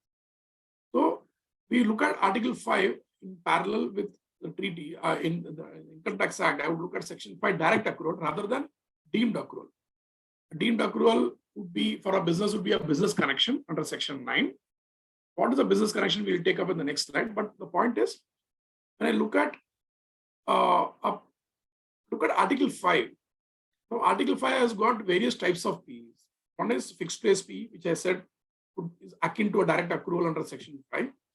Then we also have an agency P. Agency P implies the non-resident does not have a place of business in India, but he operates through an agent who is a dependent agent. Because of the operations of the dependent agent, the non-resident gets a non-resident constitutes a dependent agent permanent establishment in India. The dependent agent and the dependent agent permanent establishment are two different tax entities. A DAPE belongs to the non-resident. Is a non-resident having a DAPE in India, while a dependent agent is another person who will have his own unit of tax assessment. So you see the parallel between a DAPE and a business connection. A business connection is basically, can you go to the next slide? Yeah, a business connection is explained, is been judicially explained. It is not defined under the Act. It says it is nothing but a relationship or relation between a non-resident's business and some activity in India.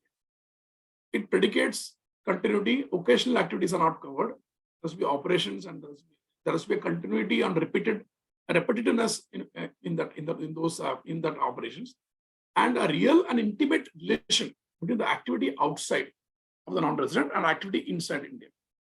This is what will contribute to the income which is earned or accrued by the non-resident outside India to be deemed to accrue in India. That is what is business connection. It is readily established when there's an agency, like the dependent agent PE, which I talked about. Here also, what the R.D. Agarwal case says is, it is readily established when there's an element of agency in the non-resident and the Indian territory. So R.D. Agarwal is a very famous case which contains, which deals with the tries to elaborate and explain. Even today, it is valid. Now, various examples of business connection has been held to be a branch or a factory in India. Why I believe a branch would directly fall under a direct accrual rather than a deemed accrual. But it is there, the examples are there. A factory in India, again, I would say it's a direct accrual. Why would I call it a deemed accrual? Why would I call it a business connection? It's my own business. While an agent in India, yes, definitely it can constitute a business connection. A subsidiary in India has to be basically either the subsidiary's place of business to be my place of business. In that case, it is direct accrual, or subsidiary acts as my agent. In that case, it will be a deemed accrual. When I say deemed accrual, deeming the place of accrual to be in India. So the idea of this slide is to draw a parallel between the Income Tax Act and the treaty, so that we see some commonalities between these terms: business connection, direct accrual, and the place of accrual being deemed to be in India with the business connection. Next slide, please. Yeah. Now there are exceptions available under the Act 911, which says income from a business connection is deemed to be arising in India. But there are exceptions available where purchase is for exports, purchase of goods in India for the purpose of exports. Now, in this, this exception which is available under the Act is qualified. So it has to be purchased for sale in India. Merely purchase operations for purchase of goods from outside India will not get covered. And it should be the only activity of the non-resident in India. Sense that non-resident is not, if he does the activity himself, obviously I would say it will be a direct accrual. He has to be doing it through somebody else, which is why the business connection comes into play, which is why the exemption comes into play. The exemption for purchase will come into play. Then basically, let us say I have an agent or a dealer or a sourcer who sources goods for me. I'm a non-resident, which he sources goods for me from India. Now he's doing it on a regular basis, which is why he constitutes, or his operations constitutes my operations, and he constitutes my business connection. But since he is sourcing the goods for export to me, export outside India, in that case, the business connection will not be constituted because of a specific exemption given under 911.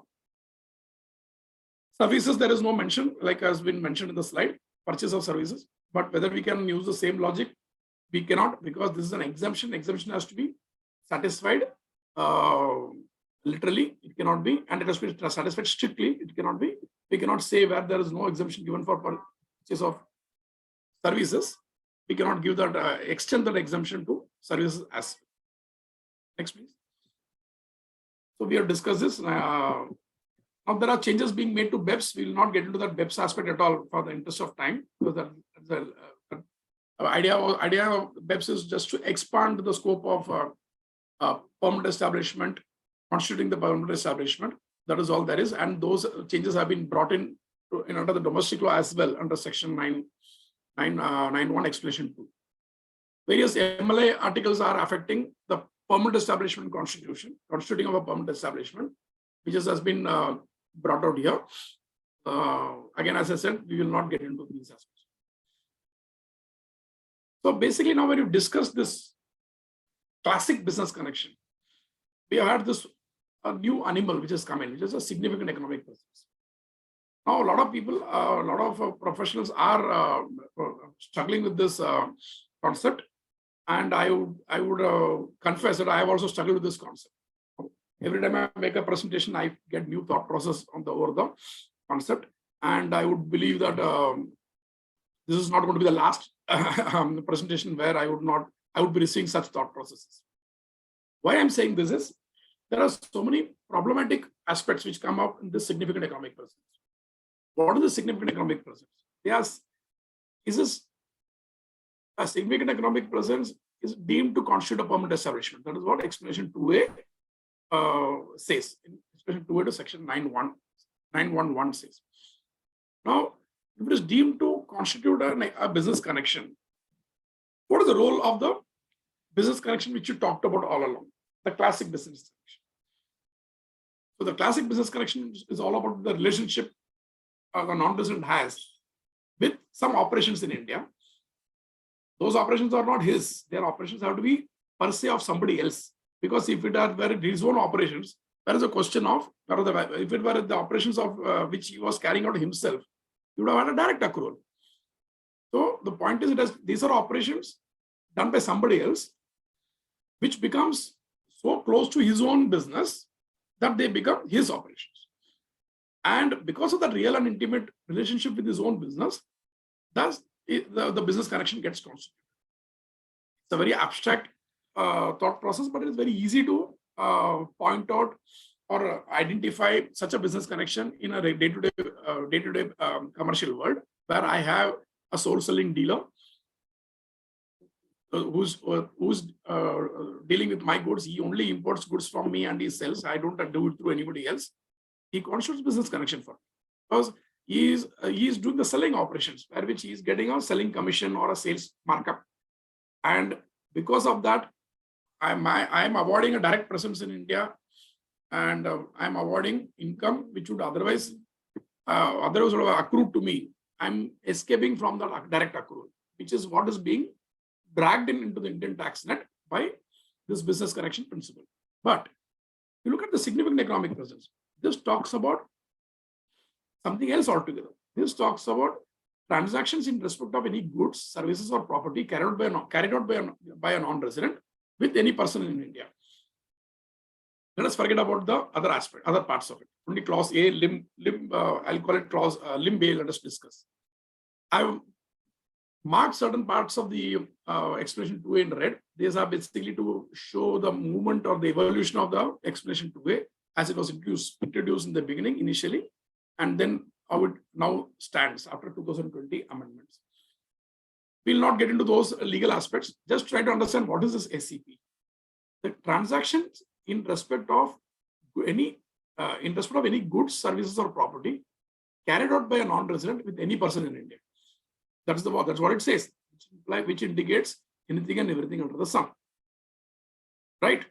Now, let us look at the second limb. I'm leaving aside the threshold which is prescribed, which is actually being prescribed at 2 crore in INR for a year, I believe. Systematic, and on limb B, systematic and continuous soliciting of business activities or engaging in interaction with such number of users in India as may be prescribed. They have removed the words through digital means. Right? Next. Rutvik, can I go to the next slide, please? So these are inconsequential provisions. Like basically, it doesn't matter that where the transactions take place, whether the non-resident has a residence or a place of business in India, or whether non-resident renders any service in India. These aspects do not matter. Irrespective of these aspects, you need to look at SCP provisions under limb A and limb B. Next. Now, what is the trigger for this? Let us first understand that background, then we'll go to the specifics. What is the trigger for this SCP provision? We have so many companies which have got digital, which deal which have customers, which have market in India, and they deal it through digital means. You don't have any presence in India. You have the Googles of the world. You have the Facebooks of the world. You have the Yahoos of the world who have a huge number of subscribers in India. They do huge amount of advertising they earn from India, but they don't pay any tax in India. Why? They don't have any presence in India, and whatever is being earned is not royalty or FTS. They are basically business income, advertising income, or whatever other natures of income. They don't earn any taxable income in India. Their income is they earn abroad from Indian market, is not subject to Indian tax. So this was a sore point amongst various developing countries, which are the market for these big or gigantic digital players to earn income from market jurisdictions. So the BEPS project took birth. BEPS project was on base erosion and profit shifting. It started with this, how to address challenges of the digital economy. Basically, how to ensure a fair distribution of taxes between countries so that the market jurisdictions from where these digital players earn their income, they also pay some fair share of taxes marketing. This is how the BEPS project started. This was action 1 of the BEPS plan. We have had, there are 15 action plans. Several of these plans have now seen fruition, or most of them have seen fruition. We have had an MLI which has come in, which is multilateral instrument. There are amendments to the domestic law also, which arise out of, which triggers out of the BEPS action plans. But we are yet to see the finality or a conclusion of action plan 1, with which all this started. So now this action 1 was to tax all these players who deal remotely with the market jurisdiction and not pay any tax under the original physical nexus, which we had of a permanent establishment sort of a situation. Even our classic business connection is largely, we have always seen it as a physical business, physical manifestation of the business, and not a not of a business just being remotely done, which is sought to be taxed under as a classical business connection. We had this challenge based on when this challenge came, India was the first or one of the early movers, whereby we brought in the equalization levy, and when we also brought in the SCP provisions, the significant economic presence provisions. Now, what does this significant economic provisions talk about? They talk about transactions in respect of any good, service, or property by a non-resident with any person in India. Right now, thresholds have been given. We'll not get into the 2 crores threshold. Then we also have the question is the question which comes to mind is, if we have this business connection, a SCP as a business connection, what happens to the classical business connection, what we talked about all along? So whether SCP is an addition to the classical business connection, that's a poser. There will be a lot of posers in this SCP provisions. Please bear with me. Idea is to bring out these posers and develop certain thought processes which we can take. These could be highly litigative. So please bear with me on that count. We do not have established jurisprudence telling us what to do. We do not even have established practice to tell us what to do, because these SCP provisions are nascent and they are hit us all. And these are people are struggling with these provisions when they file the returns, when they make the payments, and when they make the remittances. So I'll make certain propositions which will be which are to be taken in that spirit. So now, basically, the classical business connection, is it now ruled out? Does SCP override classical business connection? I don't think so. Classical business connection provisions still remain in the law, and classical business connection are there in the what does SCP say? So SCP says SCP shall constitute a business connection. It does not say anything other than SCP will not constitute a business connection. Suppose there is an agency relationship of the non-resident with an Indian agent. It will continue to be a classical business connection. It will apply. Now, whether a transaction of the agent with the non-resident also will be falling under SCP, now we could have an overlap. In that case, what do you apply? Right? So this is the problem which we are struggling with now. I'll try and give a solution, or try and give a thought process which can be built upon this. The problem actually has happened is the term through digital means, which is appearing in the second limb, is now being removed, and there is no connection between limb A and limb B. Limb A simply says transaction in respect of any goods, services, or property. right? So it doesn't talk about in what manner the transactions are being entered into, as long as the transaction of the non-resident are entered into with a person in India. And limb B talks about the users, engagement with the users, and it does not even say how the engagements are to be how the users are to be engaged with. What are the means by which they are to be engaged with? By any means it will be covered. Now these are the two standalone limbs as the provisions stand today. Both limb A and limb B have got separate thresholds. Obviously, there is no connection between the two, and the intention is to cover anything under the sun under the provisions of SCP. Please go ahead. Next slide. Yeah. Now, often we have had, please go back. Often we have had questions on whether SCP will include physical goods. Now, yeah, actually, I will not take you too much deep to these slides. They are available. They will be available to you when you can go through. The BEPS plan also started with only digital economy, addressing challenges faced through digital economy. But they moved from digital economy to a highly digitalized economy.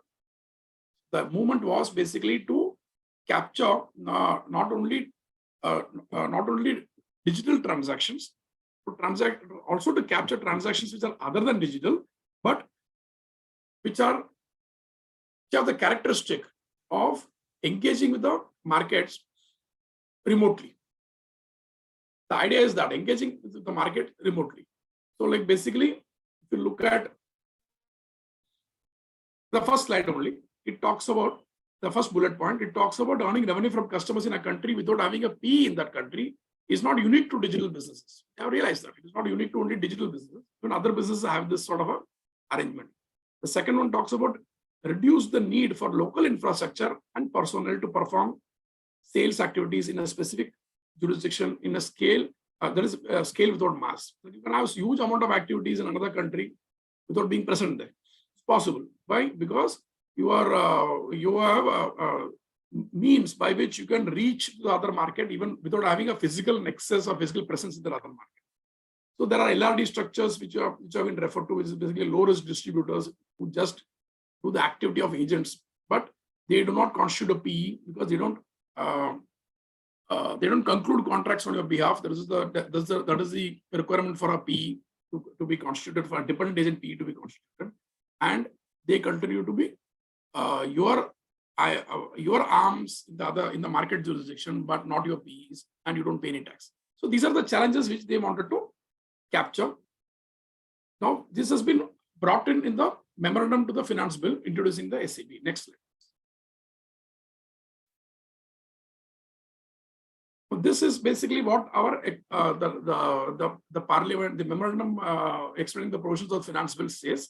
See the last part of the page. As a significant economic presence in that country on the basis of factors that have a purposeful and sustained interaction with the economy by aid of technology and other automated tools. They are referring to the BEPS plan. Further recommended that the revenue factor may be used in combination with the aforesaid factors to determine significant economic presence. So this is the understanding of the legislature, that the idea is to catch the action plan one sort of a scenario, which includes physical goods also. There is no exclusion for physical goods.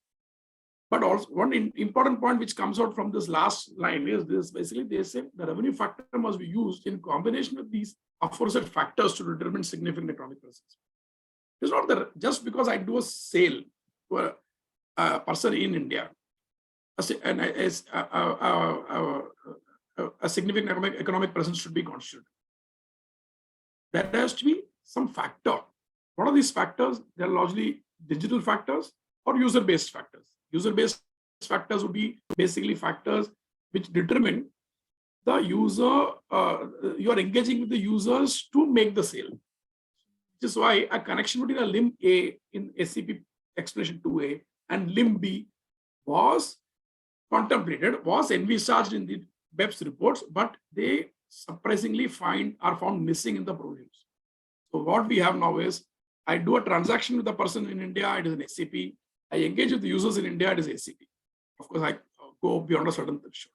So this is the problem with the ACP provision. They of course drew everything on the international guidance of the discussions which were just taking place, of which India was one of the most active participants in these action plans, discussions and negotiations.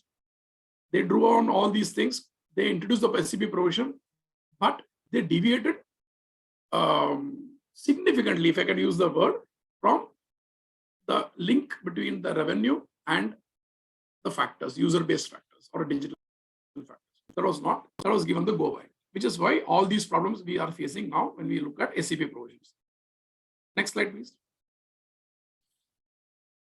So now you have basically, when you look at person in India, it doesn't say person resident in India, the provisions, they say person in India. So basically, I've just given a sort of a mind game. Basically, what is the meaning of a person in India? A transaction with a person who's a resident, when he's in India at the time of the transaction, obviously he's a person in India. And I would believe so would be a non-resident. There's no problem there. In the first row is like all tick marks. I would say a very high degree of compliance to say it is a transaction with a person in India. When the resident is not in India at the time of the transaction, whether he's a person in India, I would say no. Let's say I go abroad and I go and get a haircut done. The transaction of service. I'm a person in India, but at the time of the haircut, I was outside India. So obviously, the salon should not be subject to an SAP in India. So it sounds ridiculous to say a person, they are doing their activity outside India and to say that they have a significant economic presence merely because they gave service to a person in India. So I would believe the second row is will not be a transaction with a person in India. Now, at any time in India, even if not in India at the time of the transaction, doubtful, right? So, and having a branch in India, I would believe yes, a branch would be of a non-resident. If the branch in India would be a person in India, a branch may not be a person by itself, but it is it's a part of a person or an arm of a person. So obviously, the person is in India, even though he is in India not fully. He is in India only through the branch. I would believe yes, it's a person. Would be a branch, would be a person in India.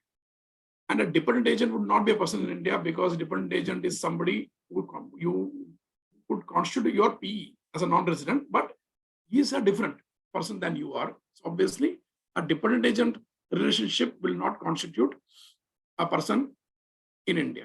A business connection, definitely yes, the same logic. A dependent agent and a business connection, they are basically other persons, not myself. So obviously, cannot be a person in India. So this, why I brought this out is like basically when we are trying to technically dissect the provision, we need to get to the proper depth to understand what implications are possible. Now, unfortunately, as I said, there are no precedents available.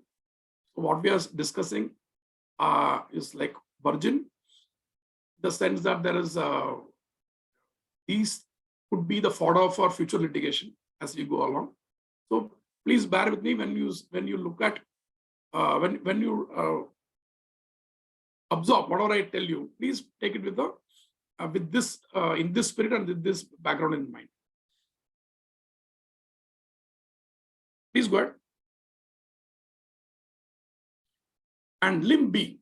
Limb B is again about the users. Now my point was like when I have a transaction, when limb A covers transaction in respect of goods, services, or property, covers everything under the sun. What is that limb B going to really add to this? But still, we have a limb B. Ideally, the limb B should have been the user-based factors, which should have informed about the significance of the economic presence in India of the particular of the non-resident who's engaged in the transaction with respect of goods, services, or property with any person in India. It should have actually qualified limb A, but unfortunately, that linkage is not to be seen in the provisions as they stand. So the provisions are there in front of us. They are talking about engaging in activities of with users when they are given the threshold. What does it going to lead to? I might have threshold, I might have engagement, but ultimately what will be taxed is income. Income would be basically income and transaction in respect of income arising out of transactions. What are the transactions? Transactions in respect of goods, services, or property. So you're back to limb A. So this limb B is not really adding anything to the SEP provisions, when ideally it should have qualified limb A, right? And they have removed the phrase through digital means in limb B, which is sad, which is actually unfortunate. Idea was a remote presence in India, whereby you have such a significant presence in India that you need to be taxed on the income which you earn in India. That is the logic. Now here you are trying to remove all linkages with India. Because saying any which way you you have users in India, I engage with users in India, I will constitute a business connection. So let us say I send postcards from abroad. I don't know whether we do send postcards now. But anyway, let us say if we send postcards from abroad in millions, I'll be engaging with users in India. But anyway, it also sounds quite, this removal of these, the omission of these words through digital means is, should not have been there. Ideally, what should have been there was the remote means. Instead of digital means, you might have remote means, but that should have also qualified limb A. So it was qualifying limb B, even that they removed the qualification. So we have a problem in front of with us. Next. So now, Rutvik, can you take up this, how this SCB provisions are affecting us practically? Yeah, Ganesh. Yeah, I think this is a case which had actually, something which people are encountering, and in fact, this was a live kind of case. Foreign company which held a ship as a capital asset, and the ship had been sold to an Indian buyer for INR 4 crores. And the ship was delivered outside India to the buyer, who then actually imported it into India by paying customs duty. Now, delivery is done outside India as per the provisions of the Act and the DTAA. The sale of ship is not taxable in India, and the capital gains have accrued outside India. That's the view which in general one would take. But the problem which starts off is with SCP. So as you know, what Ganesh has explained till now, when we come to the SCP provisions, the threshold, once the threshold is crossed, then you have no leeway. You have to go and apply the SCP provision. And once you apply the SCP provision, what would be the issues which you would encounter? In this kind of a scenario, as per expression 2A, the NR has an SCP in India because the transaction is respect to any goods, services, or property. So now the limbs are, the coverage is so wide that, and the threshold has definitely been crossed. So if that be the case, then will SCP apply? And as what Ganesh has actually explained till now, the intent of SCP provision or the introduction of SCP provision was never to tax these kind of transactions where you have an outright sale and sale of goods outside India, you're importing the goods into India. It is clearly a business with India, and the non-resident in this kind of a scenario would have no presence in India. Now, should you say that there's a significant economic presence just because the threshold has been met? In my view, at least, that SCP was definitely designed to tax the highly digitalized transactions. The target was always that companies which actually could do business with India because of the technology that they used, and they never had to set foot in India. Now, this buying of ship, could happen through offline mode, and the payments are made through bank. Presently, the provisions are worded in such a way that SCP would even still apply. I'm sure, when the buyer is going, then he's buying a 4 crore ship, he would visit that place, he would check out the ship, the investigation would be done, the certifications would be taken, and then the payments would be made. So if it happens through the normal banking channel, you are not doing any transaction through the online or digitalized means. Should then also SCP still apply? Unfortunately, the wording is too wide, and it has led to unintended consequences. And hopefully, representations have been made time and again on this issue, but there has been no amendment to it. But then the practical issues come up. When in this kind of a situation, the buyer has to determine the amount of income chargeable to tax, how would he apply it? Because he has to say that yes, the SCP applies. But there have been no specific attribution rules prescribed. There is an attribution which has been mentioned in the provision itself. But we all know that you cannot say that the whole of the transaction is leading to tax in India. You would have to attribute certain portion towards whatever you say is the market force or market in India, which by far has not been the case till now.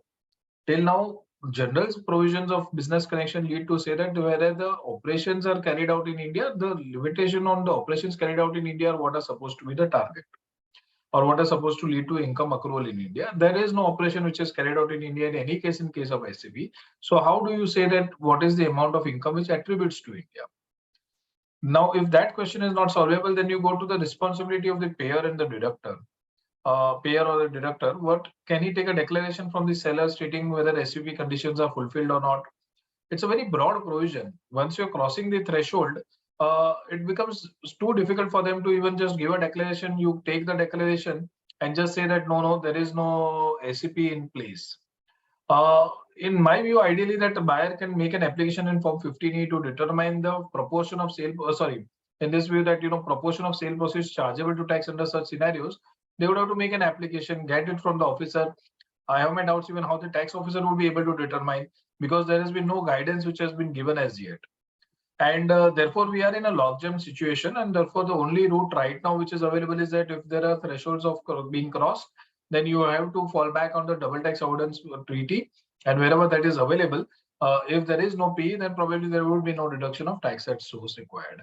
So this is by far what it applies. But what one must note is that as chartered accountants, we have to be conscious of the fact that SCP provisions are so wide that they can trigger into many such kind of import transactions also. I think this was a limited point we wanted to make. Ganesh, back over to you. So basically, of course, this will be a litigation point, not a practice point. Why I'm saying litigation point is this is how one can look at SCP and make some sense out of it. Basically, when for any taxation to happen, the parliament is supreme. It can impose any taxes. They can impose taxes even outside India, as long as there's a nexus with the territory of India or people or its inhabitants. That is what Article 245 of the Constitution says. Now you have a GVK Industries case in the context of FTS, where the issue was whether a payment made by an Indian resident to a non-resident of FTS, whether the deemed accrual rule under Section 917, whether it gets triggered or not, whether it is constitutionally valid or not, was the issue before the Supreme Court. And the constitutional bench held that what is required.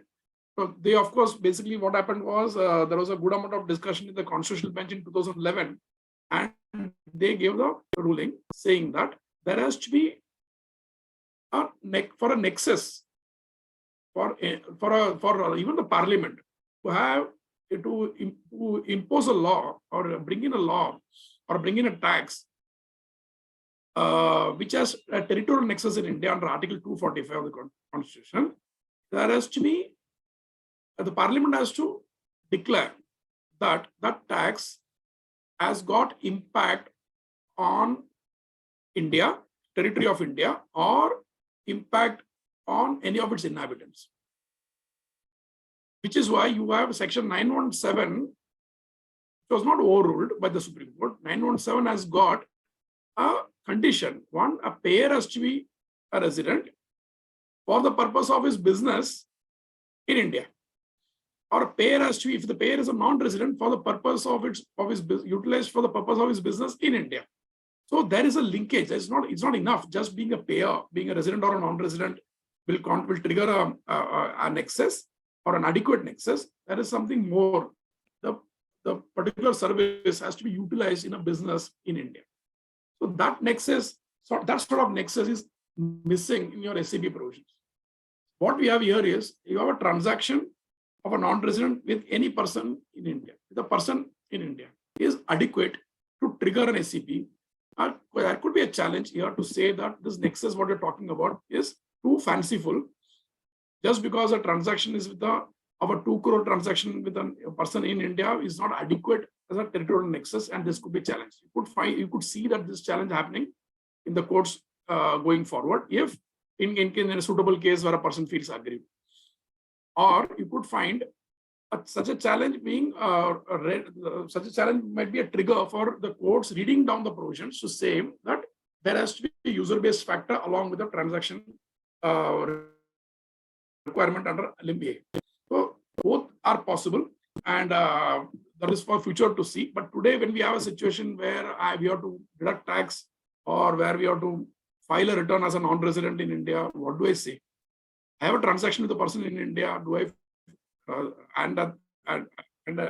going by the literal meaning of the words, SCB is triggered. Is that sufficient? You have Kanga Palkiwala talking about the same thing, the latest edition of Kanga Palkiwala, where they say that it cannot be that every transaction with a person in India could end up constituting an SCP. There has to be only through digital means has to be considered.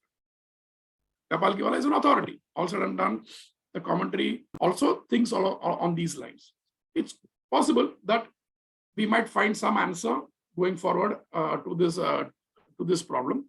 Now, one other aspect what Rutvik mentioned is like just fall back on the DTAA and be done with it. But then even then, you need to file the return. What is the SCP provision and what is the SCP profits? Then you're back to square one. Maybe the SCP profits is not taxable, but you would have because of the DTAA provisions. But you need to declare the amount of profits. So there, the question of attribution comes in. Now, Rutvik, can you go to the next one? Next slide. Yeah, the income attribution aspect needs to be kept in mind. Here, basically, one, we have a classic business connection where we have the explanation 1A, which says that where all the operations are not carried out in India, then only such part of the income as is reasonably attributable to the operations carried out in India. So there's a attribution which is given in explanation 1A for classical business connection. Now, Rutvik mentioned a point about that being absent in case of a SCP. But here I have a slightly differing view. What does your second proviso say? That is on the right on the top of this slide. Brought it further that only so much of income as is attributable to the transactions or activities referred to in clause A or clause B shall be deemed to occur or arise in India, which implies your entire profits from the transaction is being dragged to the Indian tax net. How much so outrageous it might appear, but that is what the provisions say. It doesn't tell you to attribute the profits or the income from the transaction into what is attributable, what is applicable to SCP in India and what is outside India. There's no requirement. So here we have a situation where the explanation 2A second proviso is so vast, is dragging the entire profits of the transaction with the person in India into the Indian tax net. To read it clearly or read it simply, what it says, only so much of the income as is attributable to the transaction or activities.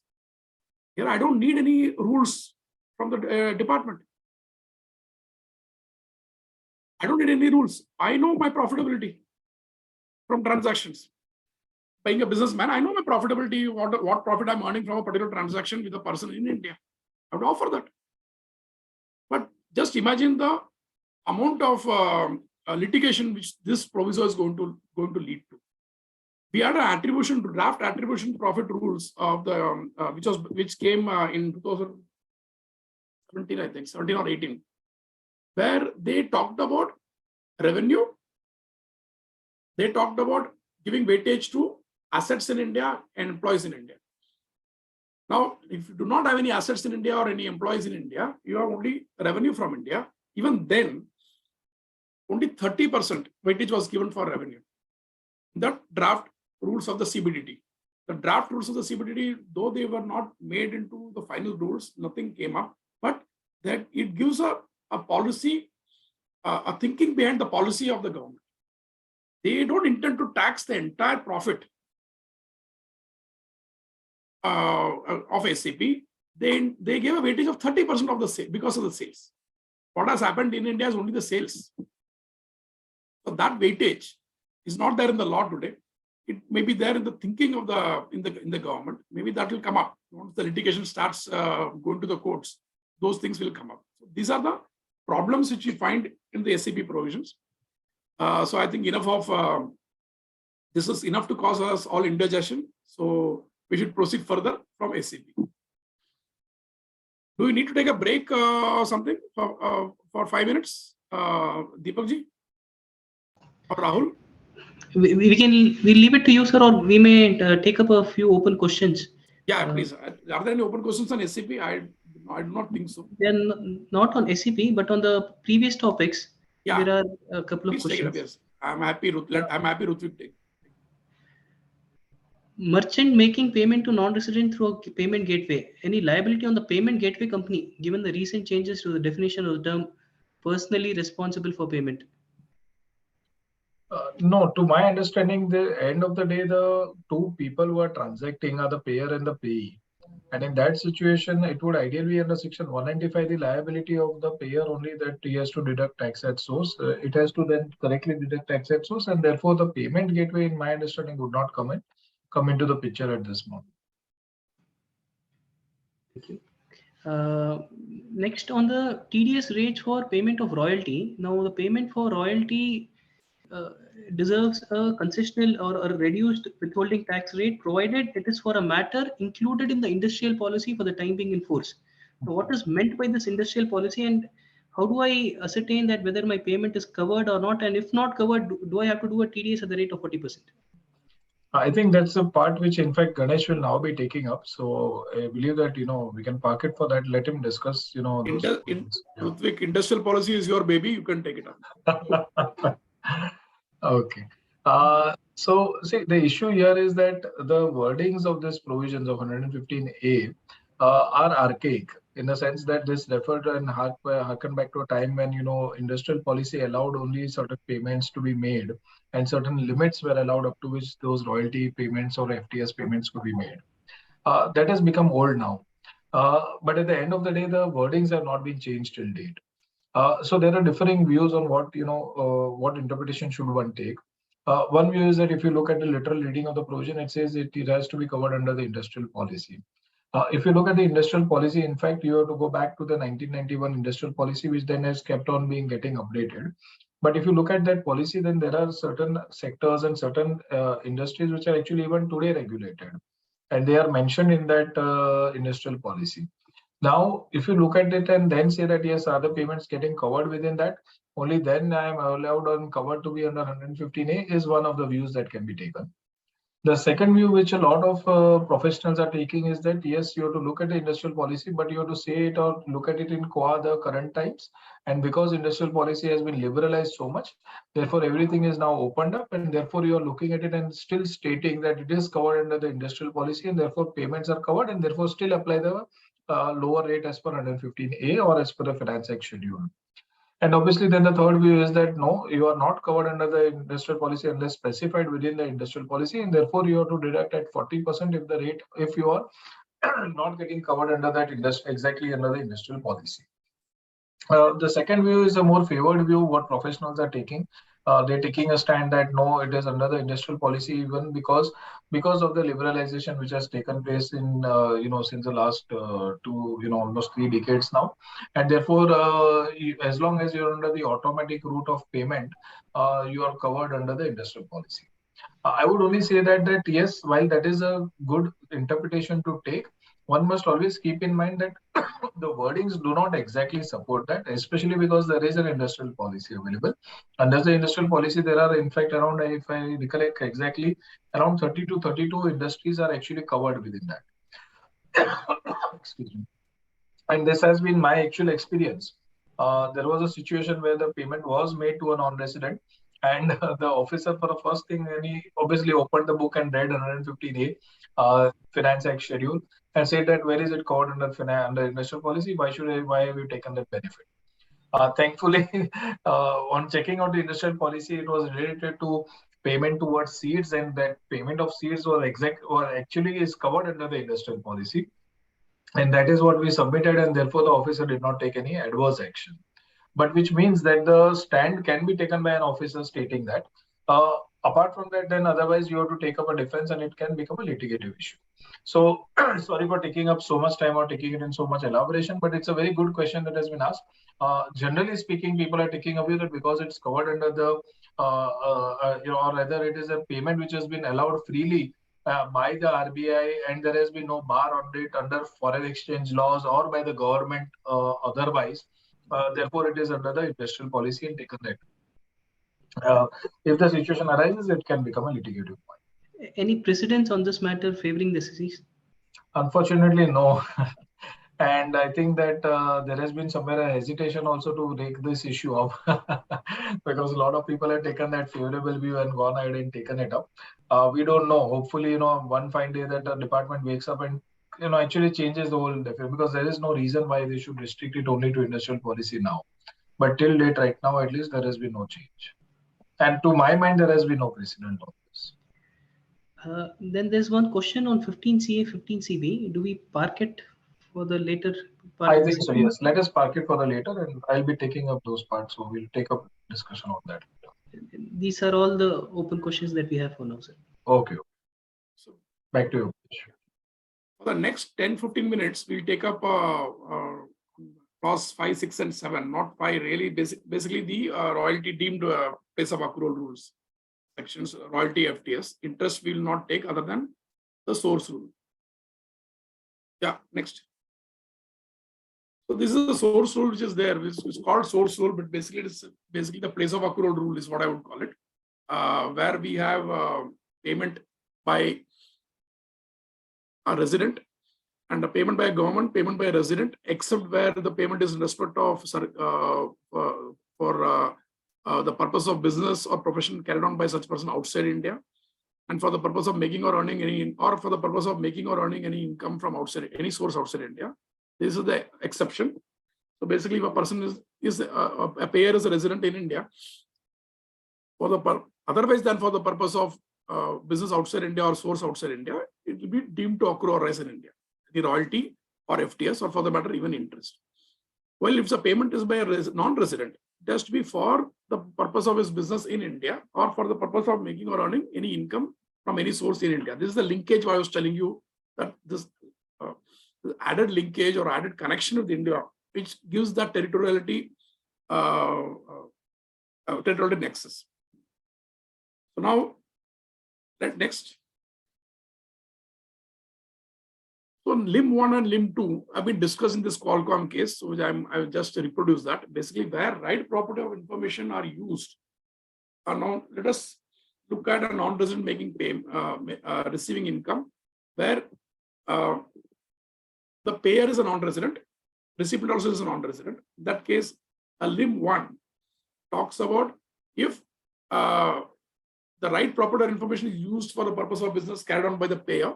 In that case, limb 1 will apply, where the right property information is not used by the payer himself, but for the purpose of business carried on by him, but it is sublicensed to another to make, so as to make or earn on the source.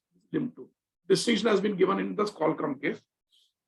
But what is to be borne in mind is either limb 1 or limb 2.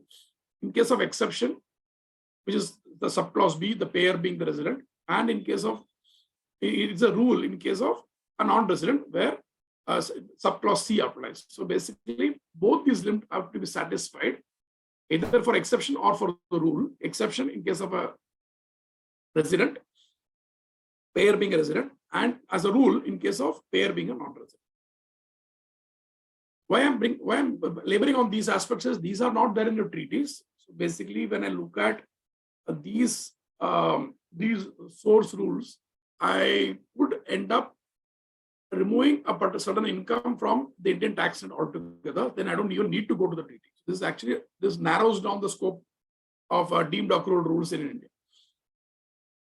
Now, business has to carry on is what it says in the source rules. Basically, business carried on need not be the entire business. Given a part of the business is sufficient. And an exception, in case of an exemption or exception, the burden of proof is on the person claiming the exemption, which is basically a resident payer. And in case of which is in case of subclause B, while in case of subclause C, where the payer is a non-resident, it's for the revenue to prove that it is for the purpose of his business in India or for the earning from any source in India. And of course, source, what is the source? Like there are so many judgment sources. You have to look at it as from a commercial perspective only. A distinct and a separate origin of income would be a source. Next. So there are various instances given for a source rule. Let us look at the third slide, which is interesting. Services for acquiring a sugar mill in Brazil.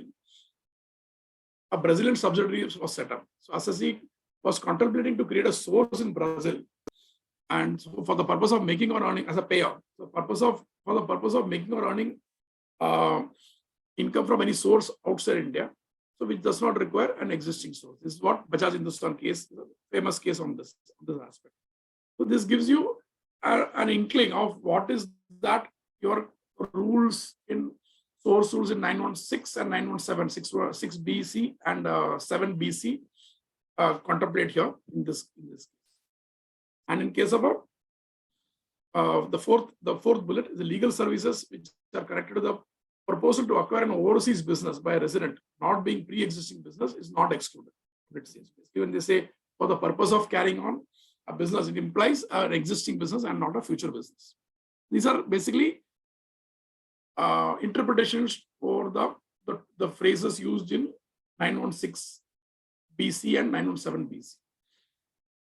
Next.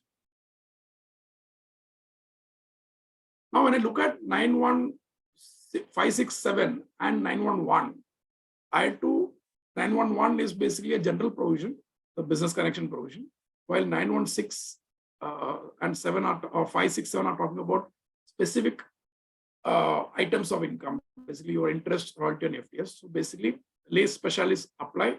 So when I look at a provision, I need to determine 917, 6 and 7. If it falls under 916, let us take an example. Let us say software payment. Now you have a SCB talking about provision for download of software, which we did not deal with, but it is there in the SCB definition. While you also have 916 talking about payment of copyright, payment for the transfer of all our rights in respect of copyright. And explanation 4 of 916 talks about use of or right to use for and right for use and right to use computer software as part of the definition of royalty under 916. If it falls under 916, then I don't need to look at 911 to see whether there is a business connection. Right? Because what is special will apply. But if it falls under 916 definition, but it falls out of the rule under 916 B or C, because the payment is for a business outside India and not for payment or for a business in India. In such a case, I fall into the rule and the rule doesn't apply to me.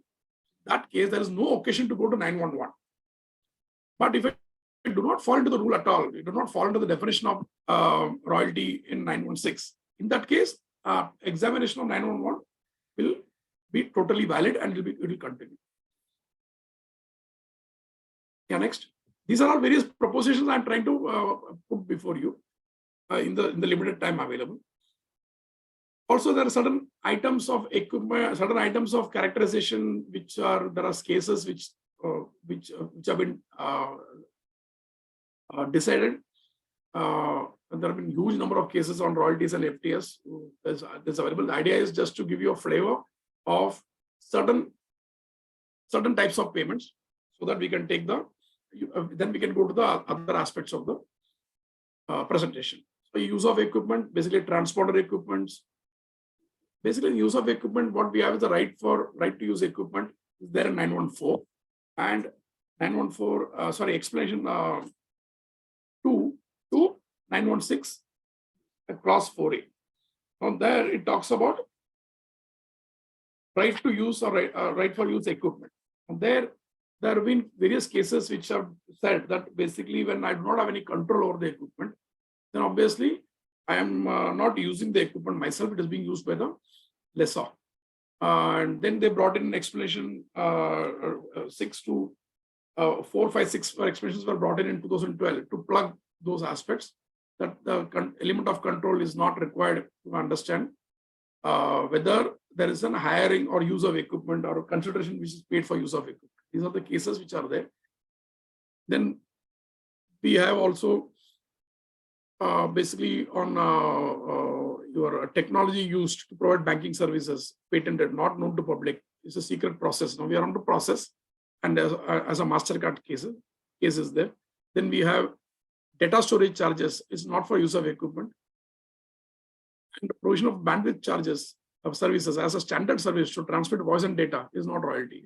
These are cases which are available, which I just pulled them certain of these cases at random so that we get a flavor of the characterization of higher charges in relation to equipment. Next.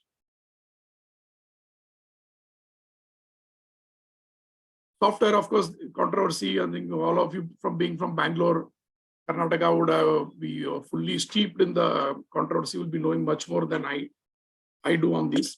But then ultimately we have the engineering analysis case, which have settled certain portions of the controversy. Basically, use of computer software is not use of copyright in the software. No use of copyright by distributors of Shinkraft software. And explanation 4 is not retrospective. These are the provisions which are, these are the conclusions of the engineering analysis case. Engineering analysis case requires deeper discussion, which we will not take up now. That is not the focus of this presentation. But we'll of course deal with the software payments aspect in certain other perspective as we go along.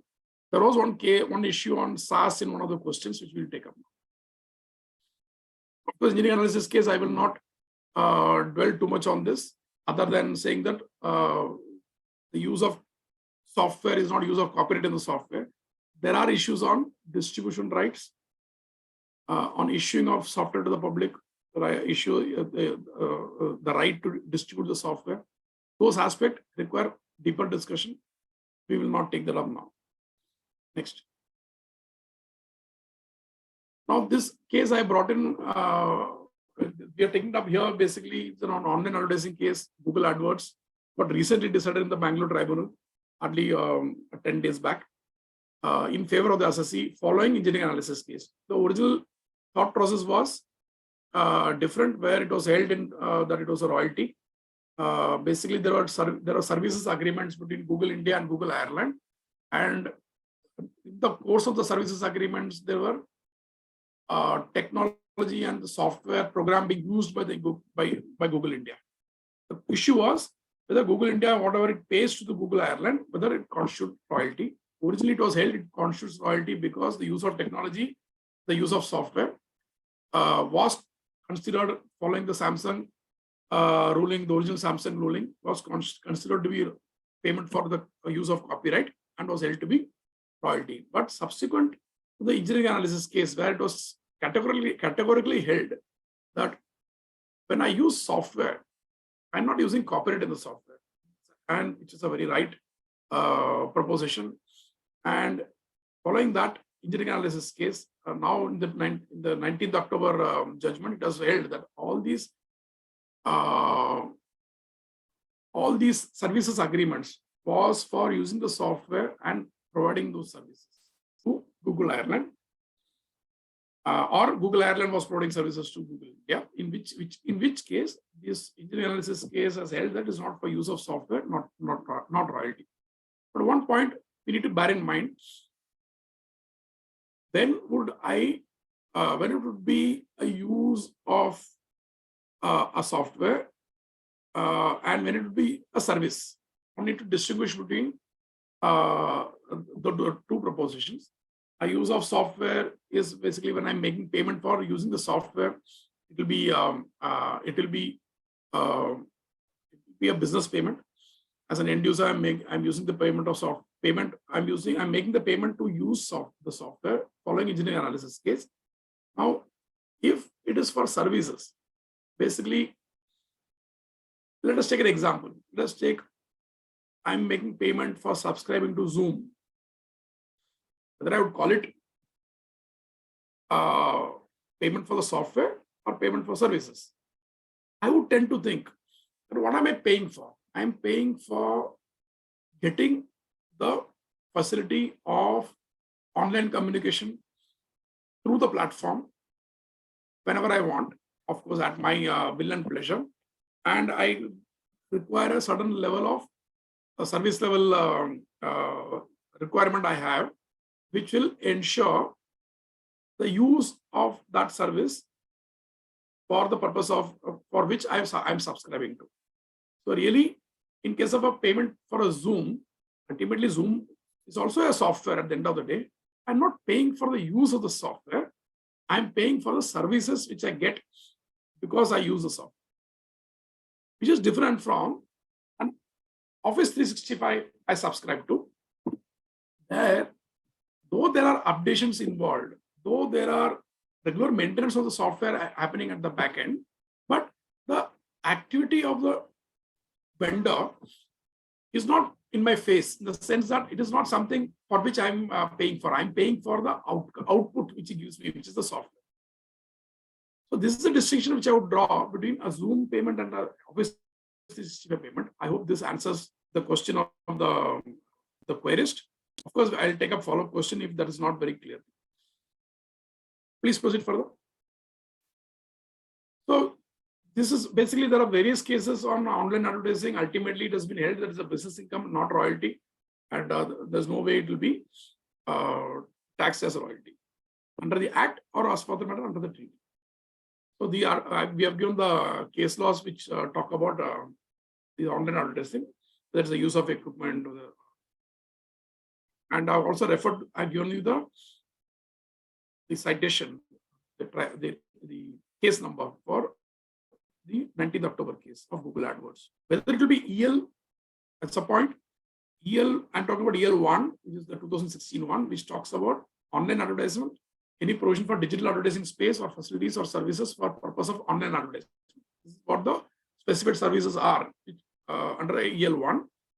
The point is, in case of a Google AdWords case, it was not for advertising that Google India was making payment to Google Ireland. It was for getting the AdWords program to give that service to its customers. Now, whether any provision for digital advertising space is wide enough to cover a payment which is being made by Google India to Google Ireland, can there be a resale of space? One thought process. Now, ultimately, advertising is being done in the Google Ireland's software, Google Ireland's platform, etc. I, being a Indian service provider, Google India is only rendering that service, enabling the Indian customers to access that platform effectively. Now, what I do or what I get, what I pay Google Ireland is for getting that business space to render that service to the Indian customers. It is not for advertising per se. This is one view one can take.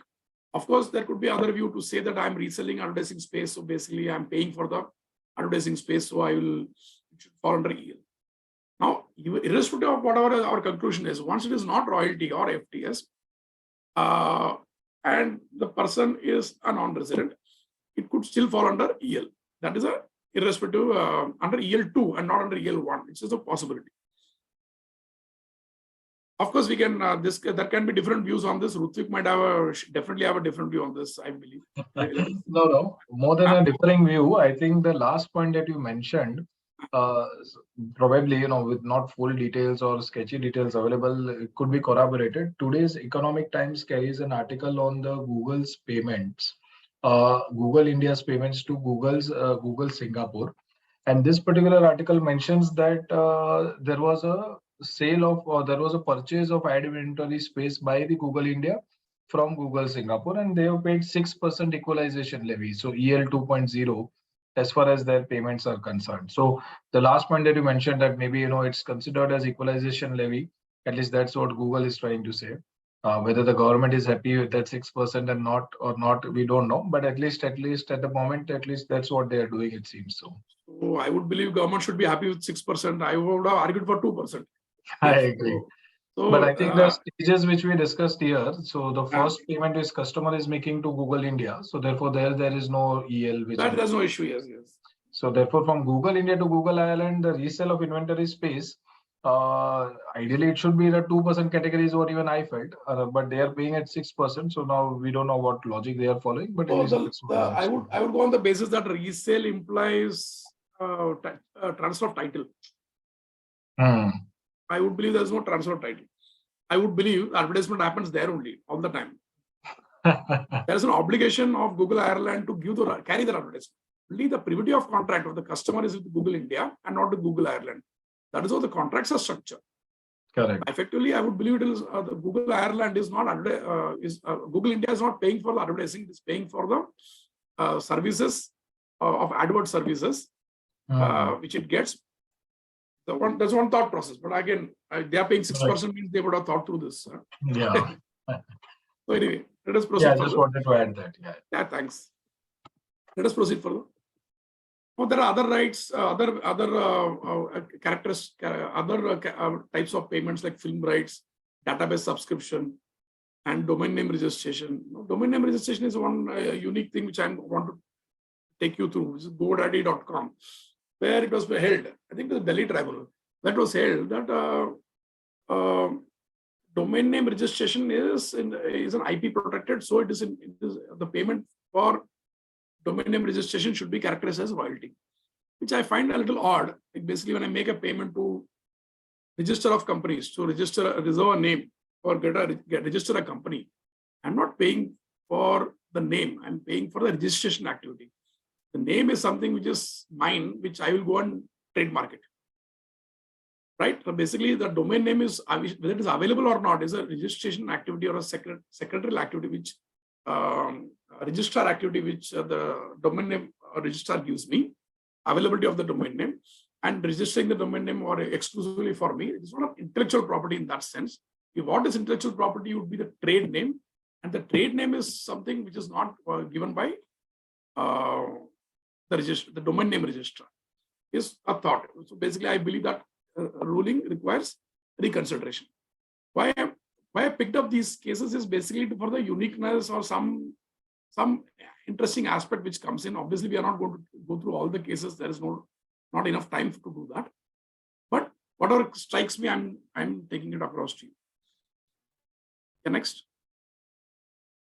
FTS is, of course, managerial, technical, and consultancy services. We are all aware of this, so there's nothing much we can talk about on this, other than what these managerial, technical, or consultancy services have been held to be. Next slide. Of course, source rule we will not go through. We have discussed the source rule earlier. Next. Now here, basically what has been held is like these words, managerial, technical, or consultancy are held to be read to be understood in common parlance. They're not technical. They're not what is called nomen juris, a legal term. And a managerial services would not include an administration manager. Yeah, I'm managing an office, I'm managing a HR activity, or managing a facility. Would not be a managerial services we are talking about here. This is something much wider. Leadership training is not a managerial service. And managerial services, even if of a technical or a consultancy nature, is possible. Why that was the argument in that case was basically in that under the treaty, managerial services were absent. That is where this argument was coming. While a technical service requires expertise in technology, that is common sense, but it also talks about human intervention. That human intervention has been a big controversy under in that area. But then this human intervention talks about it's coming out from the managerial and consultancy being the two other words. So both require human intervention. So technical also should require human intervention. But this has been not greatly, the Supreme Court has not been very happy with this understanding, which they have said so in the Kotak case, that they said human intervention test is not an effective basis. Service that caters to the special needs of a user is a technical service as distinct from a facility which is available. This is the distinction they're trying to draw. So basically, if a facility is just being available where not specifically to a user, in that case, it will be a facility and not a standard facility and not a technical service. And the human nature of the service is not really to be given so much predominance. Consultancy services are basically includes advisory services, and with or without technological expertise, would even include a marketing consultancy. It would also be a consultancy service. Next. What are included are basically there are certain inclusions, provision of service of technical or other personnel, and there are exclusions, construction for any construction, assembly, mining, or like project. These exclusions and inclusions might not be there in the treaty. One has to be careful when one reads the treaty. Treaty wordings could be different. One has to take that into account. Next. Make available, of course, we are all aware, the make available clause narrows down the FTS definition. fees for technical services, which is also called alternatively as a fees for included services, because this is something which is different from an FTS, really speaking. Now, if it makes available technical knowledge, experience, skill, or know-how or process, then it will be covered under the FIS article, make available. Certain treaties I have got this development and transfer of technical plan or technical design also is one of the aspects which can be just to be taken into account or just be considered as a FIS article, under the FIS article. Royalty and FTS taxation under the Act is under 115A, or it could be under 44DA if NR non-resident has a permanent establishment in India and the royalty and FTS is effectively connected to the permanent establishment in India. So, and of course, 190 TDS obligation, which Rutvik has dealt with in the first part of the book. This covers our royalty and FTS, giving us just a flavor of the various provisions, because without that, the presentation would not have been complete. Now I'll request equalization levy to be taken over by Rutvik, unless there are questions they can take. So, I don't think there are. There's a request to elaborate a little more on SaaS vendor payments. So I'm saying this, let us say when I'm making a payment to Microsoft or Office 365, right? It's a software as a service. They are giving as a service for a subscription period. So effectively, I'm not the owner of the software which I buy. The software is being provided to me in the cloud, or maybe even maybe with a download possible. But even if I download it, I don't own the software. It is leasing of the software, right? So it is not though they are calling it as a service. Basically, what they're talking about is not a software as a service. They are saying they're leasing as a service. Really speaking, leasing out a software to us for use for a particular period of time, which implies that I'm making a payment for using the software, right? So when I'm making a payment for using the software, my explanation 4 under 916 will get triggered. It could be a royalty payment for the domestic law, but it will not be for use of copyright in the software. Going by engineering analysis case, under treaty, I will be falling out of the royalty definition. I hope this differentiation is like appreciated. In case of a Zoom, can I call Zoom a software as a service? Or Zoom is doing something more than just providing me the software? I would tend to believe Zoom is doing something more than just providing me the software, though I'm using the software also. Just because it is giving me something more, rather than being a passive provider of the software, I believe a Zoom will not be a software as a service. Zoom is an outright service. In Office 365, there is a good amount of activity going on behind the scenes in terms of maintaining the software, bringing the updates, giving security patches and whatnot. But as far as I'm concerned, what I get is the output to use, which is why I would believe that will be a SaaS and not Zoom. Or this is only a terminology. I would say that will be Microsoft Office 365 will be for payment I make is for the use of software, while in Zoom, I'm consuming a service. This is a distinction which I would make. And since I'm consuming a service, in case of a Zoom payment, I would not put it under use of software or under the explanation 4. I would not deduct TDS for Zoom under the domestic law. And when I'm using Zoom, I'm not using the copyright in the Zoom, then there's no question of payment for Zoom subscription to be covered under royalty under the treaty aspect. This is a distinction I'm trying to draw.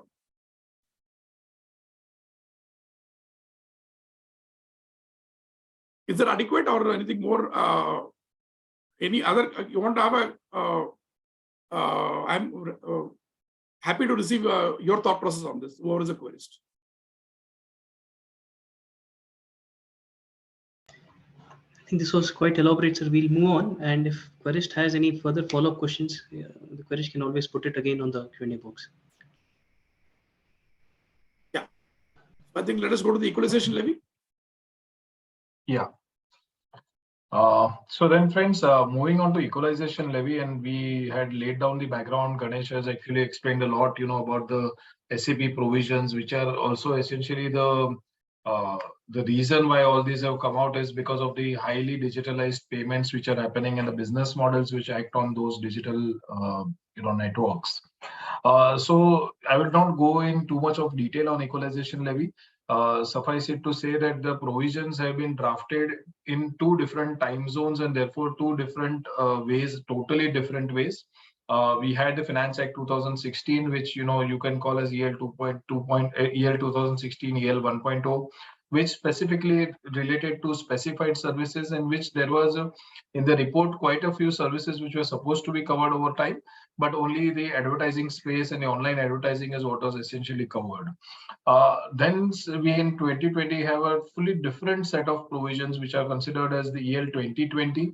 The rate was lowered from 6% to 2%, but the provisions have been very, very wide.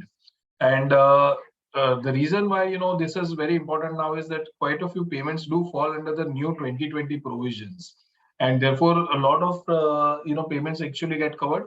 The government's intention was to make it broad enough, and then later realized that royalties and FTS are also getting covered under EL, where instead of a 10% rate, people are paying a 6% rate. So again, they carved out from the EL again the royalties and FTS portion of it. So essentially, the wordings are not very, or rather, the provisions are not very happily worded, is what I would say. And therefore, let me go through some of the features. These slides, some of these slides I am trying to, rush through in a sense, because these provisions are there since 2016, 2020. People have gone through those provisions, I'm sure. But what is the applicability? One must be very clear in their mind. And that applicability, only if all these criteria are fulfilled, will become applicable. As far as EL 1.0 is concerned, or the 2016 provisions, the payer must be a resident or an Indian PE of a non-resident. The payee must be a non-resident, or NR's PE in India to which the payment is effectively connected is also excluded. So otherwise, it has to be a non-resident. Payment must be for specified services, and it must be for the purposes of business and profession. Therefore, you have carved out the personal payments nature of it. Payments not exceeding 1 lakh in aggregate in the previous year are exempted, and consideration which is taxable as royalty or FTS under the Income Tax Act. Again, the carve out from EL 2020 was also made for EL 2016.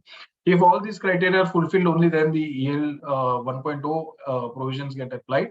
The specified services itself means online advertisement, any provision of digital advertising space, or any other facility or service for the purpose of online advertisement, and includes any other service as may be notified by the central government. While it looks broad, and it is in a sense, but still it refers to online advertisement as the crux of the matter which they are trying to target. Obviously, this is nothing, or what what we all refer to as the Google tax. As we understood just now, probably Google is not paying this kind of a tax. They are actually going for the year 2020 provisions. What does online advertisement cover? What does the provision of digital advertising space cover? There are quite a few issues on this, but these are not new issues, and so I am not going to elaborate or go into too much depth on it. Let's say come to the more recent provisions. EL 2.0, how does it become applicable? You have a provider.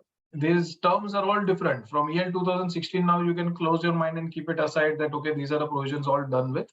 Come to EL 2.0, the 2020 provisions, they're all different terms. A provider has to be a non-resident e-commerce operator making or facilitating e-commerce supply or services. A receiver has to be the resident or non-resident in the specified circumstances, or person using IP address located in India. Quite specific. The charge is on the amount of consideration received or receivable for the e-commerce supplier services made or provided or facilitated by that kind of an e-commerce operator.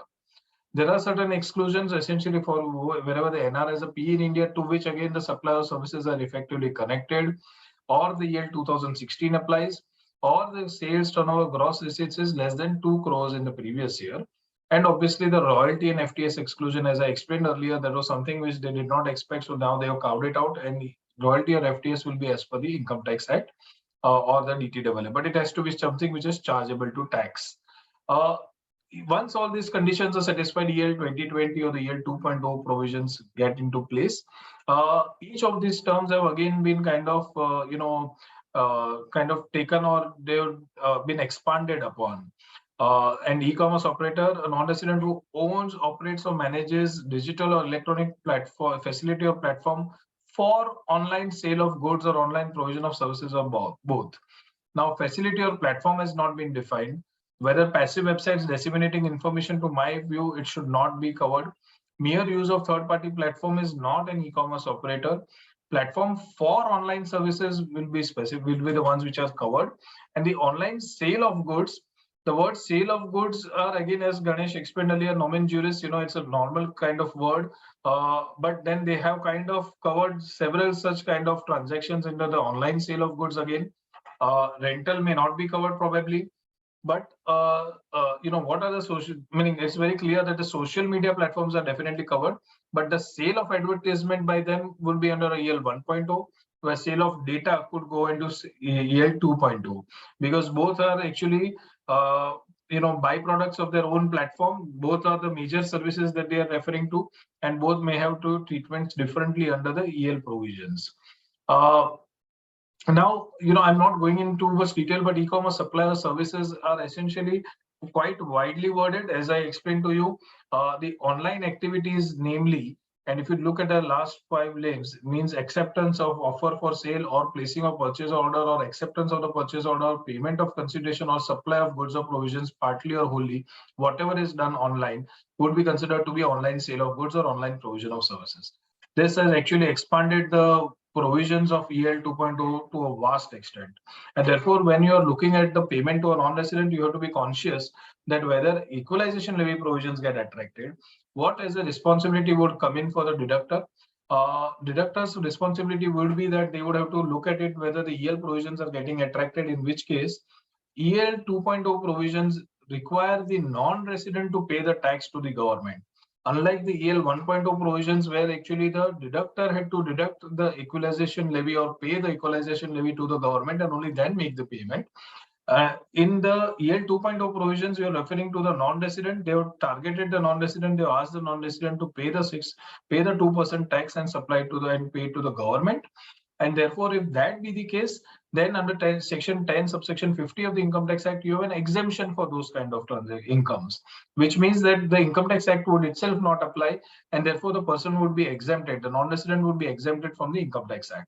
As a deductor, if those payments feel to be in the nature of EL, and if there is a declaration or there is a proof of payment made by the non-resident that they have paid off the EL for those particular transactions, then probably, to my understanding, the normal Income Tax Act provision, section 195 itself would not become applicable. There are issues with regard to each of these areas. I am not going into because they're so widely worded, like targets a customer who is resident in India. What are the parameters? Meaning, how do you define who targets and what is, how would an advertisement which is targeted globally, say, for example, be considered to be targeted to a person in India? It's all very, very widely worded. So it's something which a provision which, people are, like an SCP provision, the equalization levy provisions also so widely worded that most of the people would fall into it if those particular transactions are covered. And therefore, one has to be very careful on it. Sale of data itself is a very big and important issue which has to be taken up. We are not going into detail right now due to the paucity of time. But to my understanding, they have their own legal issues. Intra-group services, then there are, even if it's a composite payment, all those kind of areas are there which, can go on for at length. So instead of going into depth into the equalization levy, I think it's more important to understand the interplay which happens. Ganesh, would you like to take up the, at least, like people know what should be the hierarchy or what should be the way forward? So, yeah, thanks. So idea of this section is like basically not just to give you the pointers, what you need to look at, rather than trying to cover everything. We will not be able to do that. Be simply rushing on and without having our satisfaction of having conveyed anything to you. Let us do that. Let us understand that. What is that we are looking at? We have a royalty FTFs under the Act. We have CP under the Act. We have equalization levy under the Finance Act. All three are all relating to tax payments. Whether they are direct tax or indirect tax, all those like characterization and the identity crisis which was there when EL was brought in, that it is direct tax but not income tax. That's the identity crisis which was which EL has suffered. But now let us understand what do we do when we look at all these provisions, which will have precedence over which one is what we are going to discuss in this section. Next. So we'll skip some slides, so don't feel we'll have the slides available now. We'll look at this. Let us see. Next one. Next. Let us look at the right side of the panel in this slide. Slide looks complicated. It is not. It is actually quite simple. Let us look at the panel. What it says.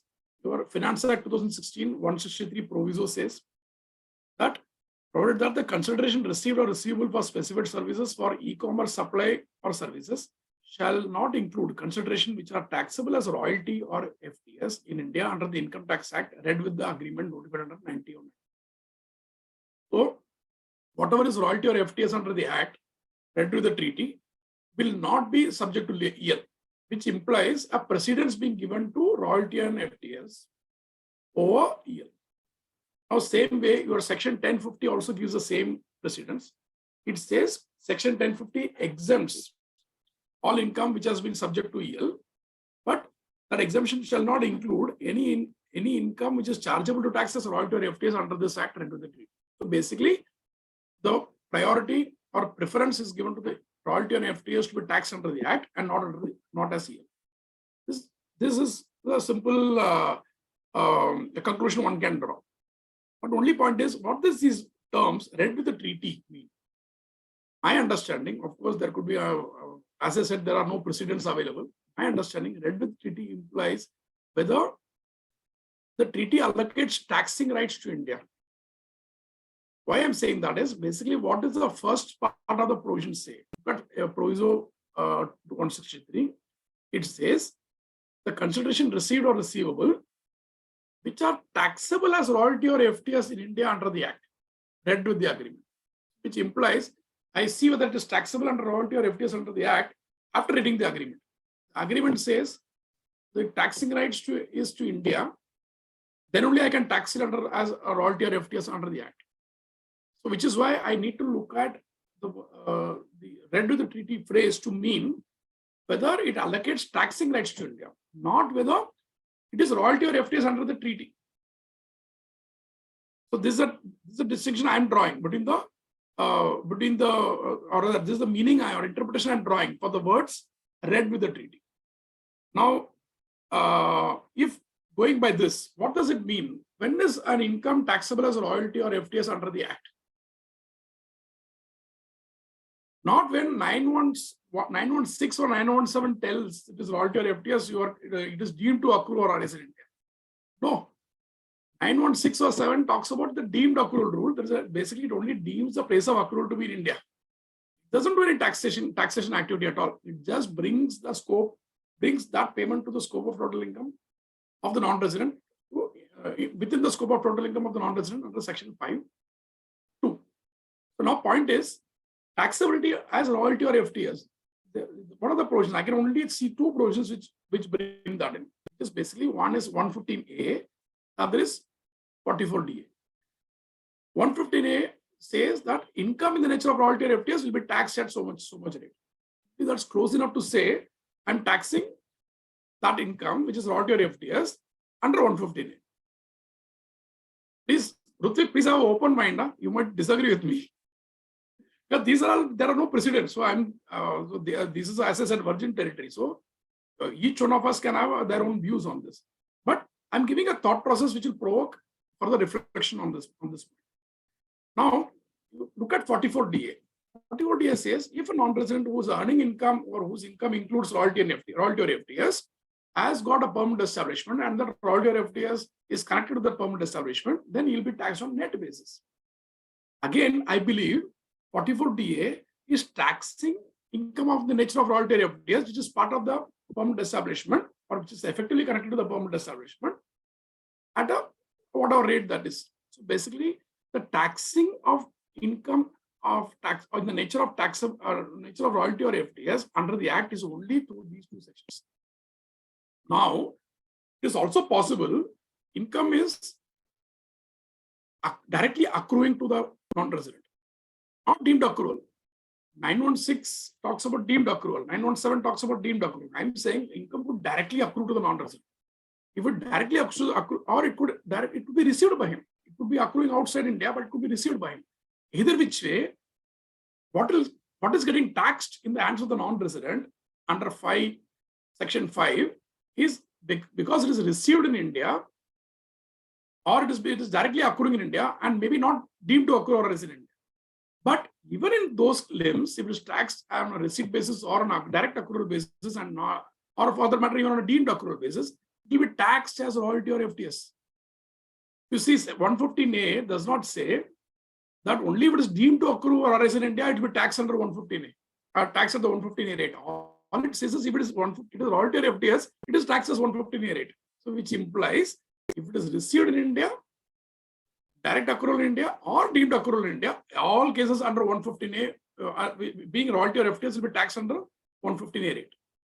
Tax as under the rates given under 115A. Same way 44D. So which implies that read with the treaty and taxable as royalty and FTS will have to be seen in this context. Taxable as royalty or FTS under the Act has to be only under 44DA or 115A and not otherwise. Why I'm bringing this out is you look at 115A. 115A says payments, the income in the nature of royalty or FTS paid by a resident or an Indian concern. It doesn't include a non-resident payment. So if a non-resident to non-resident payment is there, I'm not taxed under 115A. Nor is 144D applicable to me. In that case, what I'm being taxed is I'm being taxed not as royalty as FTS, but normally. So I'm taking the logic further to say if I'm saying that taxable as royalty or FTS is to be seen only under 115A or 44DA, then in that case, a non-resident to non-resident payment will not fall under those two sections. So in that case, a non-resident deriving income from another non-resident as royalty or FTS will not be taxed as royalty or FTS, but under the general provisions, which indicates it will not be available for exclusion. With this background in mind, let us go to the next slide. I'm not looking at the left part. We'll come to this precedents we have discussed also. Anyway, I'll just take a minute so that we'll understand this. So the proviso to 163 gives you the precedents for royalty, which is there in this circle at the bottom. That is got the main precedents. Okay, let me approach this in a reverse fashion. Let us say I have transaction in respect of goods, services, or property covered under SCP. It's so wide, SCP is covered, but a transaction which is covered under EL will be not covered under SCP. Why I'm saying this? Because 1050, if EL is charged, 1050 exempts that income from Indian taxation, which includes even taxation under as SCP. In that case, what we have is SCP is a starting point. From that, you carve out EL payments because of 1050, and under the proviso to 163 and also proviso to section 1050 or explanation 1050, you carve out royalty and FTs. So basically, this is a precedence or the order in which I will attack this. Now, of course, Rutvik raised a valid point in one of our pre-meeting discussion. This is basically EL1 and EL2 distinction. My belief is both get exempted under 1050, right? In that case, the reasoning should not change. Between EL1 and EL2, the difference could, the precedence could change, but that is okay. EL1 and EL2 are mutually exclusive. So either it falls under EL1 or it can fall under EL2. It can't fall under both. Then there's no need for looking at a precedence for between EL1 and EL2, right? Correct. With this in mind, let us go to the next slide. It looks too complex? It is not. It's a very simple simple case study. Let us look at 1A. Case 1A. Basically, it is royalty under the Act. because 916 definition it falls under. It is also royalty under treaty, Article 12. It is paid by resident. There is no PE. Obviously, under the DTAA, Article 12, I'm saying Article 12 is the royalty article under the treaty. So Article 12 will apply, right? In that case, 115A with the cap of treaty rate will be the taxation under the Act. Of course, then there's no EL because our provisos exempts. Proviso to 163 says if it is royalty or FTS under the Act, you will not be charged EL. Case 1B, you see both definition under royalty and under the Act and the treaty is the same. It falls under the definition of royalty under both Act and the treaty. Payment is, there is a PE. There is a PE, Article 7 applies. Article 7 applies means you are also under the Act, 44DA applies, no EL. No problem. Third, 1C. Here again, both under both the Act and the treaty, it falls under the definition of royalty. Paid by NR, no PE. If it is paid by NR, no PE, Article 12 will not apply because Article 12 is payment by a resident or the payment arising in a contracting state. What are the exact wordings? Article para 12.1 will not apply to a third party, third country payments. Basically, the payer has to be a resident of the contracting state. Paid by resident of a contracting state to the resident of another state will be what is covered under Article 12. So when a third country non-resident makes payment, Article 12 will not apply. If Article 12 will not apply under the Act, whether Article 7 will apply. If Article 7 will apply only if there is a PE, so Article 7 also will not apply. Article 21, the source rule in Article 12 cannot be overridden by an Article 21 source rule, which is the other income article. So basically, a position is the income will not be taxed. If the income is not taxed under 1C, then EL could apply. Ganesh, here we are assuming that from NR to NR payment, it is an NR who has, who is covered under those specified circumstances, right? Because otherwise, the EL payments, which we are looking for, fair enough. Yeah. So I'm only looking at the precedence or the interplay between the three. I'm not going into the individual provisions too deeply, and we'll not take more than 2-3 more minutes. We'll not go through all the cases, just so that we get the feel of what I'm talking about. Because then individual people can build up on it. Perfect. And we need to have some time discussion for 10F, because that is an important point before everybody goes away. Sure. And 1D is basically we're talking about the same.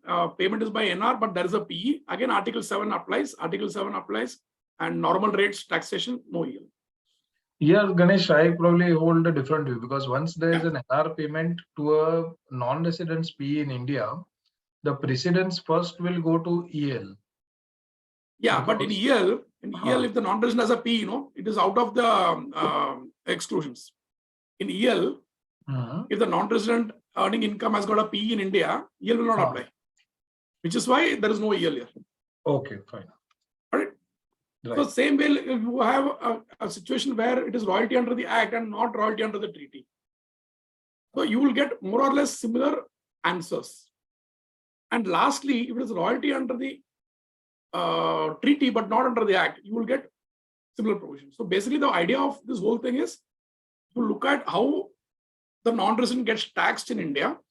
Is he getting taxed as royalty or FTS under 115A or 44DA? Yes, then royalty or FTS will apply, EL will not apply. Otherwise, EL will not. This is the sum and substance of the whole thing. In all these cases, SCP will not apply at all, because SCP, once EL applies, if it is not royalty, EL will apply. If it's not taxable as royalty, EL will apply. If EL applies, SCP is ruled out. Right? So I think we'll not labor too much on this slide, but it's an interesting, I had a good fun making this slide. So this I did yesterday night. So Rutvik, excellent effort which has been made by Ganesh making it. But there's more we can discuss on this, but there's no time. I think we should give sufficient time for 10F. I think that is important. Sure. The slides are available. People can have a look at it. I think we should skip the other payments and go straight to 10F here. Yes. Last 15 I think the only point on dividends is that the situation has changed, and therefore one has to analyze both the treaty provisions and the act provisions when you're deducting tax on dividends which are being made a payment to non-residents. Many companies have taken a request for asking the non-resident to provide the tax residency certificate and therefore applying the treaty rates. As far as salary income is concerned, the only point I would like to make is that it isn't covered under 195. There is a separate 192 provision which comes into play. The timing of the payment of salary and therefore the taxable event as far as salary is concerned, section 15 comes into play. Section 5, section 9 and section 15's interplay is a very, very important issue one must always keep in mind, especially when it comes to payment of salary to a non-resident. I am not elaborating on it further, but one must be careful while analyzing these provisions. I have brought out the major gist of the taxability of a salary in India salary chargeable in India to a non-resident. There are controversial points being made here and debate can happen between all of us. But for the moment, I am parking it and going ahead and we can always discuss offline all these issues. There are payments or transfers which are made by NRI, by the NRIs themselves from their own NRO account to NRI account. I believe there's a query, one of the queries has asked about this specific point.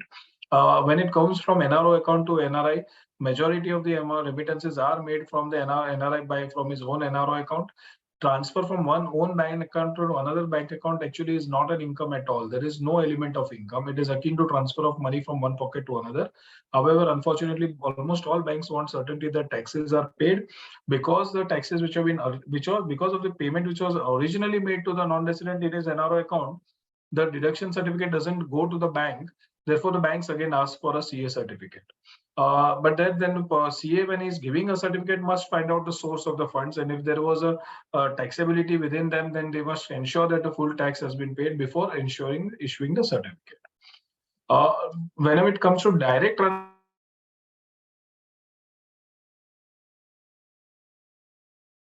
parties can ask for a certificate from the NRI's assessing office under 197 or an undertaking or indemnity bond from the NRI or an opinion from consultant in case of controversial issues. But essentially the transfers, if the payer would anyways need to obtain a CA certificate to make the payment directly to the NRI's own NRI account. And again, the transfer from third parties into the NRO account of NRI, very important point to be noted here is that when the bank credits the amount to the NRI's NRO account, they are not asking for compliance of 15 CACB, but you must always keep in mind that section 195(6) does require the information to be furnished by the payer, irrespective of whether the amount is remitted or not outside India. Payer must keep the form 15 CB to the ITO or the ITO certificate as the tax office can always call for it later. So one must ensure that even at the payment stage to an NRO account, people try to hoodwink the system by saying that no, make a payment to my NRO account and therefore no TDS to be deducted. No, that is not the case. TDS still has to be deducted because 195 operates as long as there's a payment to a non-resident, irrespective of what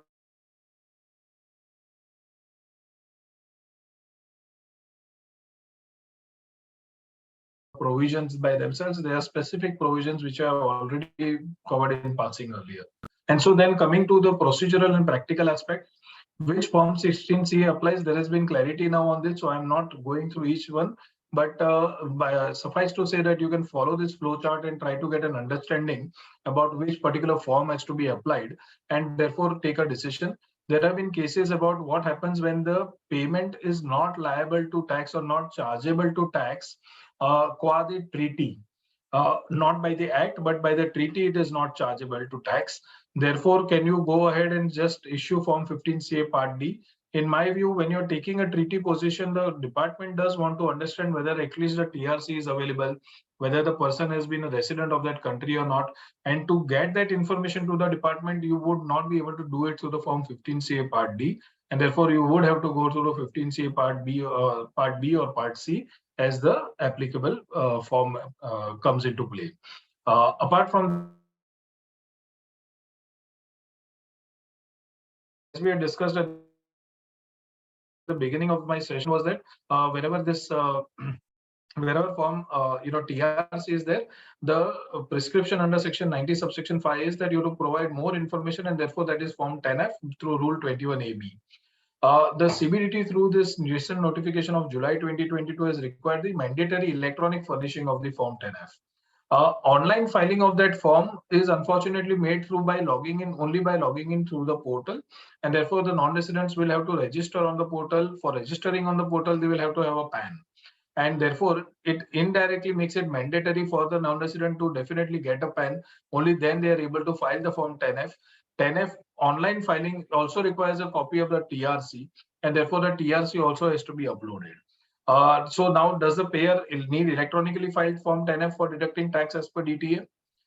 Without the PAN of the non-resident, payments to non-resident where DTAA relief is claimed would be stuck. The position as of now currently is that if the 10F cannot be furnished online, what are the consequences to it? To our understanding, one is that yes, first of all, you do need the tax residency certificate. That is the only the only certificate which allows you to get access to the treaty. Once you are getting access to the treaty benefit is available. Now, 10F is an electronic furnishing of information.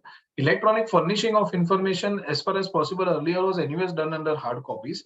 Today, if I have to do electronic furnishing without furnishing of it, can you say that no, I cannot move ahead? In one view, you can look at it legally speaking. There are 90 subsection 4 and 90 subsection 5 stand on a very separate footing. 90 subsection 4 says that you have to have the TRC to access the treaty. 90 subsection 5 says that the persons who are referred to in section 90 subsection 4 have to furnish additional information. And then the rules require you to furnish it mandatorily online. What turns on it if you don't furnish it online? I know that it looks a very aggressive stance to be taken, but very frankly, and this is, thanks to our discussion pre this webinar, where Ganesh pointed out that probably there doesn't seem to be any consequence if you don't furnish it online. But does it mean that you can adopt it as a practice and say that no, 10F is not being able to be furnished online because there is no PAN, and therefore let us go back and keep it as a hard copy and live with it? I would not advise it as a practice. As a practice today, as the law stands, is that a non-resident needs to take a PAN to furnish the form electronically. Representations have been made by associations wherever we are all involved, and we have in fact told the government that you ideally make a submission outside the portal. Just like today, TDS or tax payments can happen without accessing the portal. Similar manner, the TINF also should be available to be made, or just through a link, or even by, say, for example, an email. Unfortunately, none of those have been heard, and therefore, the situation today stands is that the NR needs to take a PAN and then file Form 10F. Finally, if they are at a situation where they need to take a defense, then probably the consequence of not filing a Form 10F online probably seems to be that there doesn't seem to be a severe consequence. It isn't that you're losing out your tax residency certificate or the TT benefit as such. So one may take it into, as a defense strategy. I already mentioned what are the issues there. One more important issue is that is it applicable from AY 22-23 or 23-24? The online space allows you to do for both. One also needs to keep in mind that 10F is to be applied now mandatorily furnished online everywhere where the person is taking or a non-resident is taking a treaty benefit. It does not just trigger on the remittance stage. One must be careful to note that it is not only at the remittance stage. Even a non-resident who files a tax return in India, and this is typically for a lot of non-resident Indians, particularly who would be filing their tax returns in India for the Indian sourced incomes, they're taking certain treaty benefits. In those kind of cases, also Form 10F would have to be furnished online, even though it is not a remittance being made to them. Their own suo motu filing of the tax return would require them to file the 10F online. Coming to the more practical aspects of it, I'm sorry, is there any particular query on 10F which gets unresolved? Then I can take it up right now and then we can close it. Or Ganesh, if you would like to add any points on 10F? No, I think please proceed. Okay. Okay, fine. Then we must now coming to more practical aspects. When as a chartered accountant, I'm issuing a certificate, what are my objectives? First, obviously, is that the client depends on us to determine the taxability in India, to know the actual overall tax cost. One must understand that tax, we may not look at it from a myopic view from the Indian perspective, but also to look at it the overall actual tax cost. There have been situations where the credit is anyways available in the residence country of the non-resident, and trying to fight over tooth and nail to get a lower tax rate may anyways not suffice, because the non-resident would anyways be able to take some treaty benefit, or the credit for the taxes which are paid in India. Say, for example, you have been the first example which we started with, an immobile property being sold, the capital gains being chargeable to tax in India for the non-resident. A lot of effort goes into trying to get that rate reduced. But at the end of the day, the non-resident may might as well be paying off the tax even in the country of his home jurisdiction, and there the credit would be available for the taxes which are paid in India. In that kind of a situation, you may not labor too much over the fighting of the fact that no, we need to lower a tax rate. So something of these kind of situations also one must keep in mind. One important point is that the chartered accountant must safeguard themselves properly. Documentation and proper reason documentation, including investigation, is the key. Gone are the days when a CA certificate can be issued blindly. Tax officers have been calling up chartered accountants since a long time now, but now there are penalties also in place for chartered accountants, and the overall confidence of the government in chartered accountants gets shaken when a CA certificate is issued without any rhyme or reason. So one must be very careful about what the consequences can be on oneself and overall to the fraternity. So then one must keep in mind that the investigation is properly done. Just taking a no PE declaration does not suffice. One must at least go online and check the website of the non-resident. There have been cases where the non-resident's website lists that there is an India office. Then how can they give a no PE declaration? It does not make any sense. So therefore, that kind of investigation does need to be taken place at that level. Making payments to credit cards, all these kind of payments, literally clients come and say that no, because we have to deduct taxes, so let me make it through credit card and therefore not deduct taxes. So no, that's not obviously the solution. So these kind of things one must keep in mind. There are certain checklists which we have provided here. A person can go through it and the chartered accountant can look at it, clearly examine the facts, not just take it as a, just don't take the facts as they are, go through them, conduct the due diligence, take the details about the transaction. Sometimes the clients are always in a rush, but that does not mean that you don't go through the proper details of the residential status of the SSE, the legal status of the SSE, if the correct nature of the income and the characterization, as we just now discussed, the royalties, FTS transactions can, characterization can move from here to there depending on what kind of payment is being made, what are the contractual terms of it. And then obviously you obtain a declaration of facts, whether the business is done outside India or not, whether there's an office in India or not, whether there's a PE business connection or an SCP in India or not, apart from the investigation which the CA himself or herself does. And for complex issues of business payments with PESCP, then you would have to obtain a tax department certificate. Venturing for a CA certificate in that kind of a scenario, it looks very, very aggressive or risky. From a tax treaty perspective, one must determine the country of residence and country of source. How will the treaty apply? The residential status, taxes covered, persons covered. These are the terms which are there in the treaty. One must definitely go through them before applying just a treaty.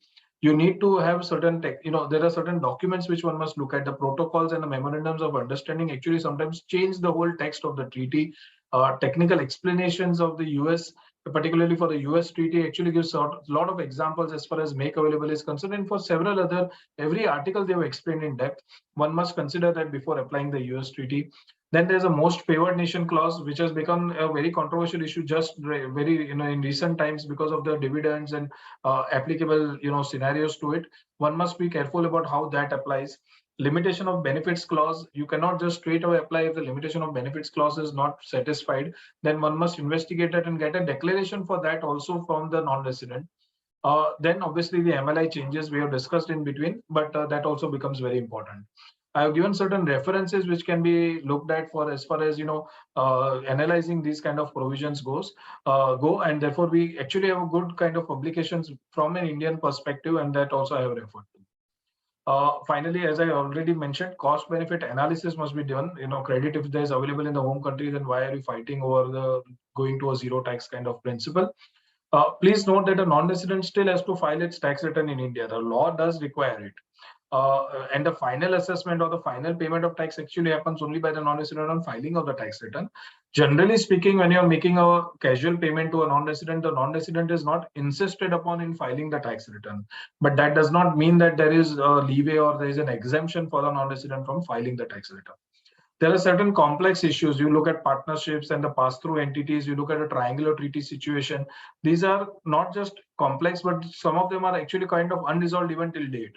So when you look at them, then they're trying to figure it out and actually doing it, it's an in-depth analysis where the client would be more favored by having a proper written opinion in place and then a CA certificate being issued instead of just a plain CA certificate based on without a proper reasoning in place. And then law is anyways always trying to catch up to business. So that law will be far behind, but that does not mean that you flout the law or you let the law be compromised in some manner. There are several anti-avoidance provisions today in place. They have been there since some time, but the attention which is given by the tax officers to those anti-avoidance provisions is massive now. The BAPS amendments in the Income Tax Act, the TP adjustments, the GAR provisions, indirect transfers, all these need to be kept in mind, apart from the other laws which are there. So equalization levy we did discuss right now, but then the Foreign Exchange Management Act. So this is not related to tax. But one must keep in mind that is the payment finally able to be made under the foreign exchange laws? If not, then where or are they creating a violation by doing so? Which also becomes an important advice or a holistic advice to the client. You have the customs, the GST, the R&D cess. What information is given to the banks? Are the remittance codes which are being used properly given? Otherwise, it can tomorrow come back to haunt them. What are the accounting entries done? Accounting entries sometimes actually, are far away from the actual transaction, and therefore they actually characterize the payment totally wrong. So these are the things which we have seen from our experience and which we felt that we should be sharing with all of you. Apart from that, you all know that what are the implications, so I'll not go through them. There are several implications and consequences as far as non-deduction goes or improper deduction goes. Suffice it to say that the government will be after you. We have seen what has happened, in the Vodafone case. The government did not relent until and unless, it was put at, gunpoint, and therefore they changed the law. But you can see that the kind of, traction or kind of, leeway that the government or the department or the law has in its favor when it comes to non-deduction. I'm not going through those in details. The penalties, as I mentioned, the chartered accountant also faces a 10,000 penalty for any incorrect and failure to furnish incorrect information or inaccurate information in the form.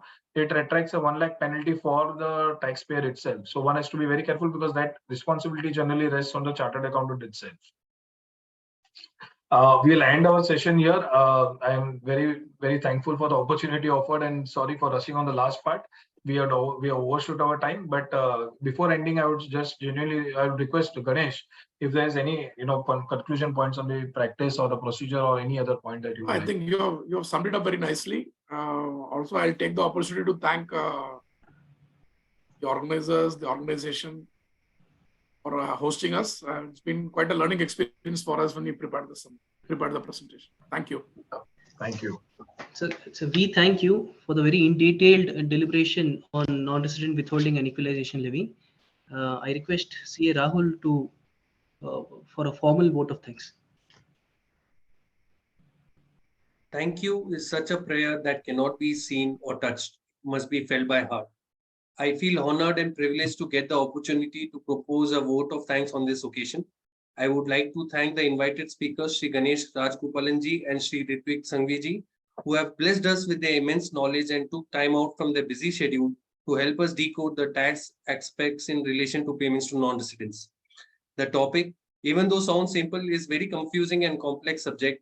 I'm sure everyone viewing this webinar will agree that this has been one of the most enlightening sessions on this subject. Thank you, sir. Your contribution is deeply valued by every member watching this webinar. Thank you.